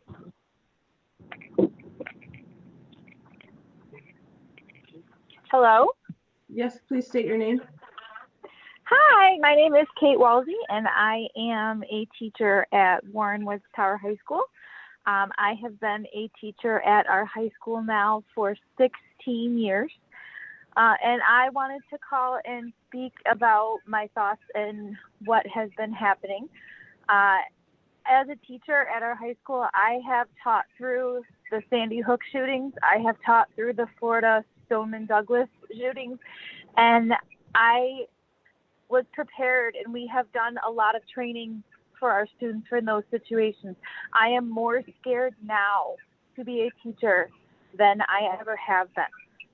I do not know right now how we can protect our students with all of the health concerns that we have. I don't know how we can keep them safe from each other. I don't know how we can keep ourselves safe. I have 2 young children at home. I have an elderly mother. How do I protect them? How do I protect the students that I have coming in front of me every single day? It is incredibly scary. And I think at this point right now, where we are at with Macomb County being a hot spot, I think we need to really consider taking a step back, listening to the science like other teachers and other parents have spoken about already, and take some time to think about those things before we go back face to face. I think we need to think about all of those different options. It keeps me up at night right now, thinking about how we're going to do this in the classroom this fall. I don't know how I would even be able to send my own children to school thinking about these things. It should not have to be a choice of our lives for what we are going through right now when there are alternatives. There are ways that we can do this. There are ways that we can keep all of our babies safe. I teach in the high school, and our high schoolers, they're still babies. even though they are 14 to 18 years old, we still need to make decisions for them. They still have impulsive actions. I don't know how we can convey to them that they need to stay far enough apart. I don't know how we can convey to them to clean the surfaces adequately in that 5 minutes that we have between class periods where they want to get and talk to their friends and go to their lockers. How do we do all of that?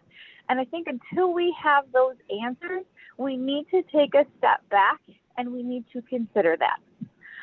That is all, and I thank you very much for listening to me. Thank you.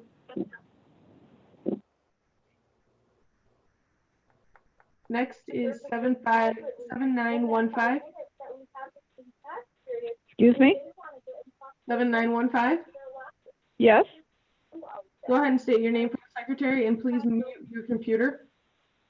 Yes. Hello, my name is Carol Deanna. I work at Tower High School as a paraprofessional. I just wanted to call in. I've been listening to most of the people calling in tonight. And I do want to tell you that I do have family members. I've had 12 family members who have had COVID, one in which who has passed away. I actually was semi-okay with going back to school in the fall and seeing the kids and being in seat. My anxiety level from March has gone down tremendously.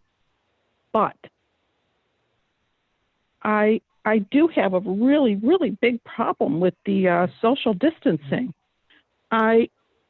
Everything you hear, masks, wash your hands, social distance. I don't understand how you can do this without the social distancing. If you have the social distancing, I might feel a little better about it. But at this point, I have a problem with that. That's my major problem. I guess that's what I have to say. And along with the spread of it from not social distancing. I mean, that's about all I have to say. Thank you. Thank you. Thank you for your time.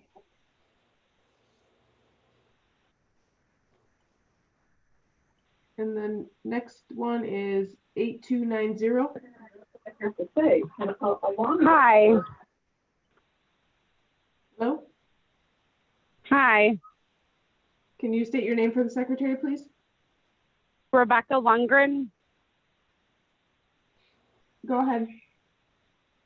Thank you for the time and the opportunity to speak tonight. I have two children who we have chosen as a school of choice, Warren Woods Public Schools. We have been in the district for 10 years. I am very disheartened at the lack of transparency in the board members, not being able to reach them directly. I have been disheartened in the fact that I have family and friends who are teachers in the district who I know are not comfortable after hearing them speak tonight. I have also another child who's in another Macomb County district. And after watching your YouTube last week in the regard to the workshop that you had done, I was very disappointed in saying that or stating that you had said that you have been working with the Macomb County superintendents, when I have another child who attends another Macomb County school who has laid out a very detailed plan, their busing plan, a hybrid option of having less students in the school district on days, adding additional lunch hours to reduce staff or students in that classroom or in the lunchroom, to only utilizing students having certain hours that they can go to their lockers. And I really would like to express to the board that I don't understand how this has not been done and how it has not been transparent to parents in regards to what is in the best interest of not only our students, but the teachers. And teachers do not make enough after being home with 3 students after the abrupt end to the school year of the 2019-2020 school year. I am not a teacher. I don't have any desire to be a teacher. However, my children's safety and their friends, their students that are in the district, they deserve a fair chance at not only an education, which is done by our Warren Woods public school teachers it is also done by being safe. And I am truly disappointed in the fact that there is no plan for Warren Woods, and all you have done is speak on what Whitmer's plan is, or the state of Michigan's plan is. We understand that. We can read that very clearly. We need a plan from Warren Woods, and not on August 21st to be presented to the board on August 24th. We need a plan so we can make decisions for our children. I appreciate your time, and I really hope the board truly listens to the parents and the teachers who have spoken tonight and vote in the right possible way that we cannot start school on August 31st. Thank you. Thank you.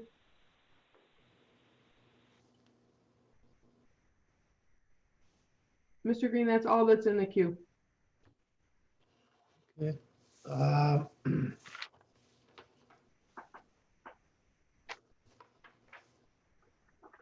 New business, Woods, the response plan that we've been talking about.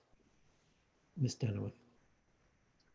Yes, as I mentioned in my report earlier, we are requesting that the board approve the county preparedness and response plan with the items that we agree will be required for students to return to school. Once that is complete, we will continue to work to develop the nuts and bolts and release that nuts and bolts plan to parents and give them time to respond by August 21st.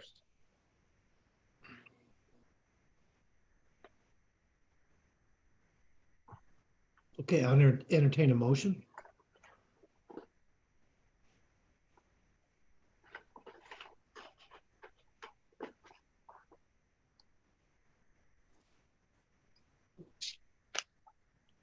Mr. Green, can we clarify the purpose of us approving this plan tonight? Is this to submit to the MISD as a requirement by the state? But is it, and it indicates our overall plan, right? As far as that, but it doesn't preclude us from changing or modifying as we move along this path, does it? Okay, Paul, I'll need a motion and a support.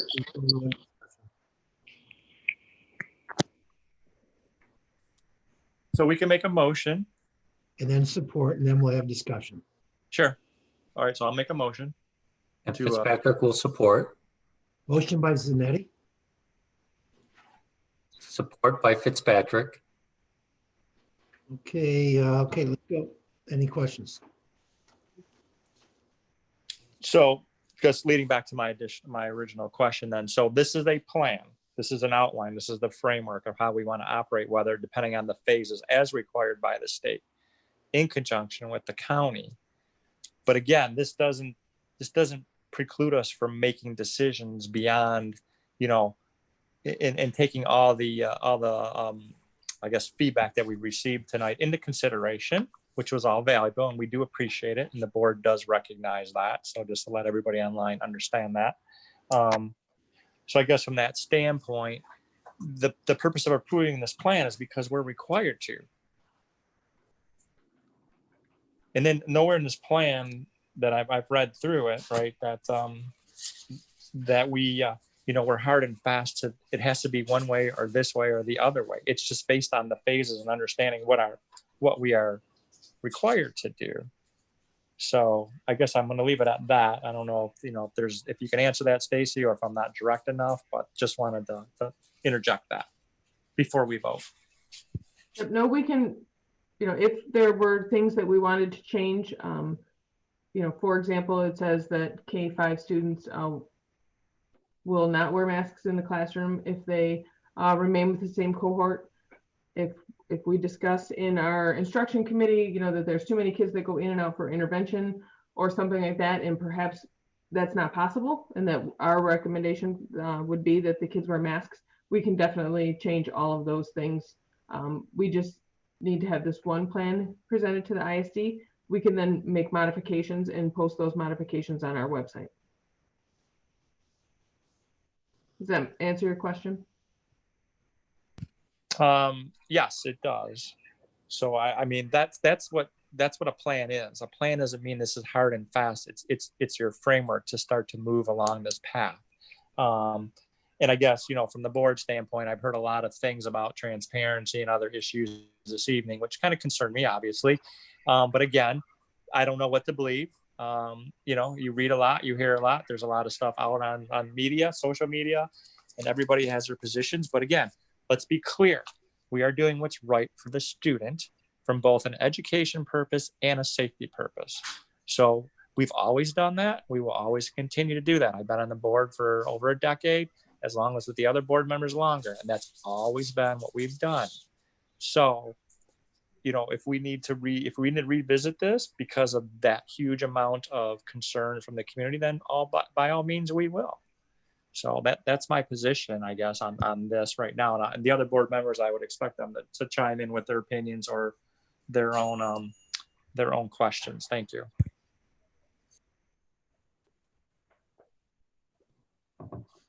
So this is Hiller.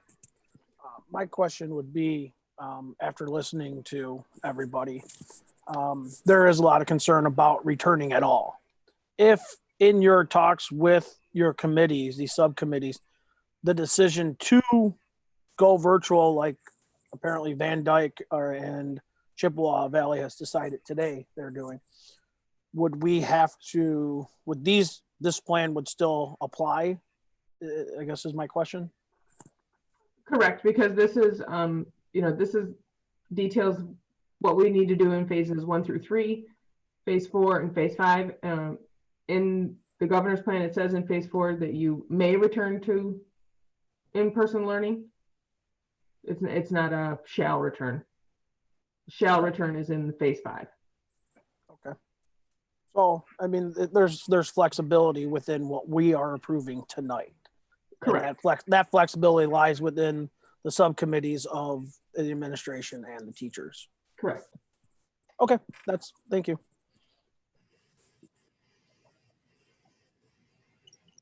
Anyone else? This is Barkey. Yes, Mr. Barkey. Yes. My question was similar to Scott's. After hearing what we've heard tonight, and I know there's a lot of anxiety out there, just can't help it.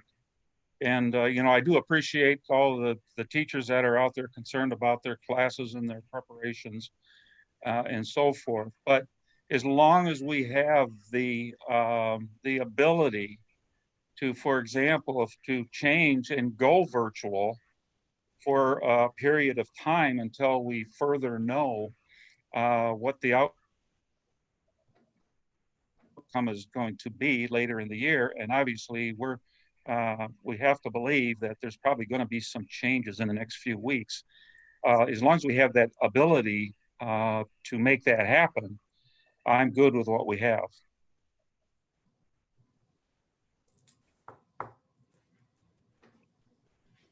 Anyone else?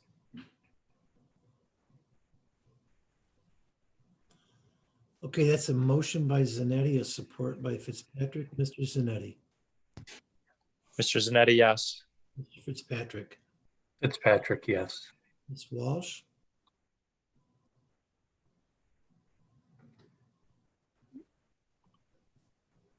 Hold on, Ms. Walsh is muted. Okay. I'm sorry, Walsh, yes. Barkey. Barkey, yes. Mr. Hiller. Hiller, yes. Green, yes. The motion carries. Next item is personnel items. There's one leave. Yes, you have in your packet a request for one personal leave of absence for one special education teacher. This is Hiller. Mr. Green, I make a motion. This is Walsh. I'll make a motion to accept the leave as stated. Motion by Walsh. Support by Hiller. Support by Hiller. Ms. Walsh. Walsh, yes. Hiller. Hiller, yes. Zanetti. Zanetti, yes. Barkey. Barkey, yes. Mr. Fitzpatrick. Fitzpatrick, yes. Green, yes. And we have two new hires, Ms. Denowith. Yes, you have in your packet the information for new hire Miss Amanda Kirsch, a pupil accounting aide. This is Hiller. Motion to approve. Wait a minute. Okay, I'm sorry. Motion by Hiller, Yep. Support by Fitzpatrick. support by Fitzpatrick. Mr. Hiller. Hiller, yes. Fitzpatrick.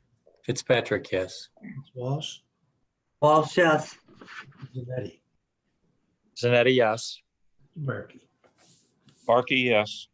Green, yes. The motion carries. Next up, we have 2 layoffs, Ms. Denowith. They're actually recalls from layoff.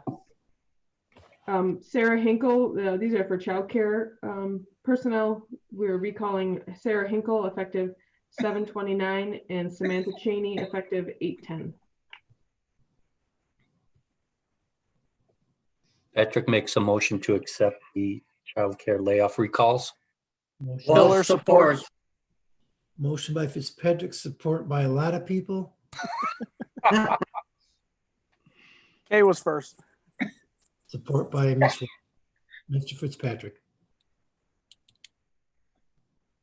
Fitzpatrick, yes. Ms. Walsh. Walsh, yes.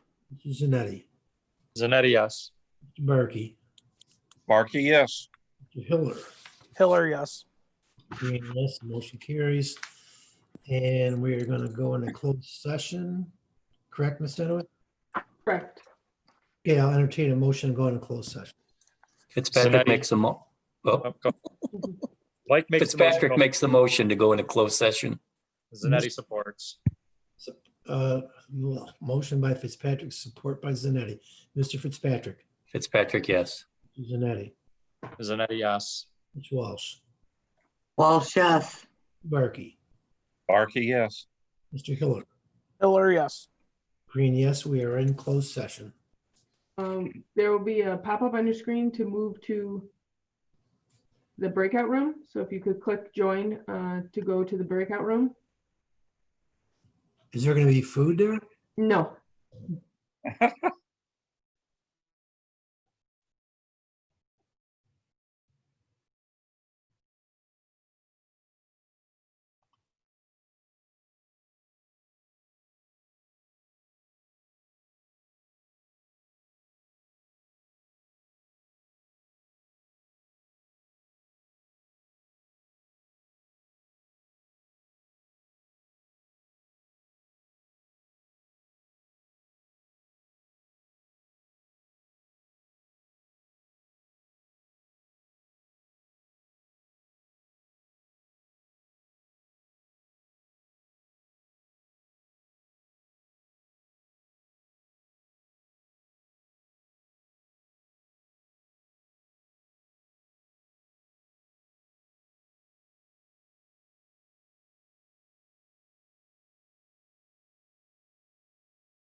And we're back.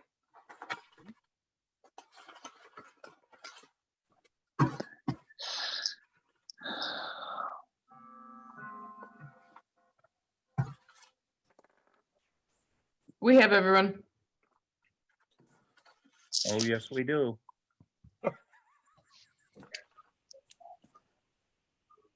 What a night. We will need a motion to adjourn.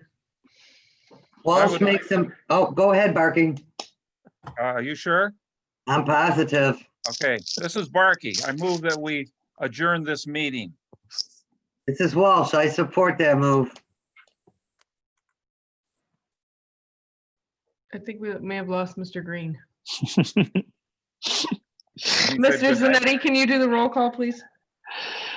Sure, I will do the roll call. Well, So the motion was made by Gary's Mr. back. Arky. There he is. Oh, there he is. oh, Back? yeah, Okay. I sorry. can't see you on my list. Motion Go ahead. by- We just need the roll call. Motion by Barkey, support by Walsh. Mr. Barkey. Yes. Barkey, yes. Walsh. Ms. Walsh. Walsh, yes. Mr. Zanetti. Zanetti, yes. Mr. Fitzpatrick. Fitzpatrick, yes.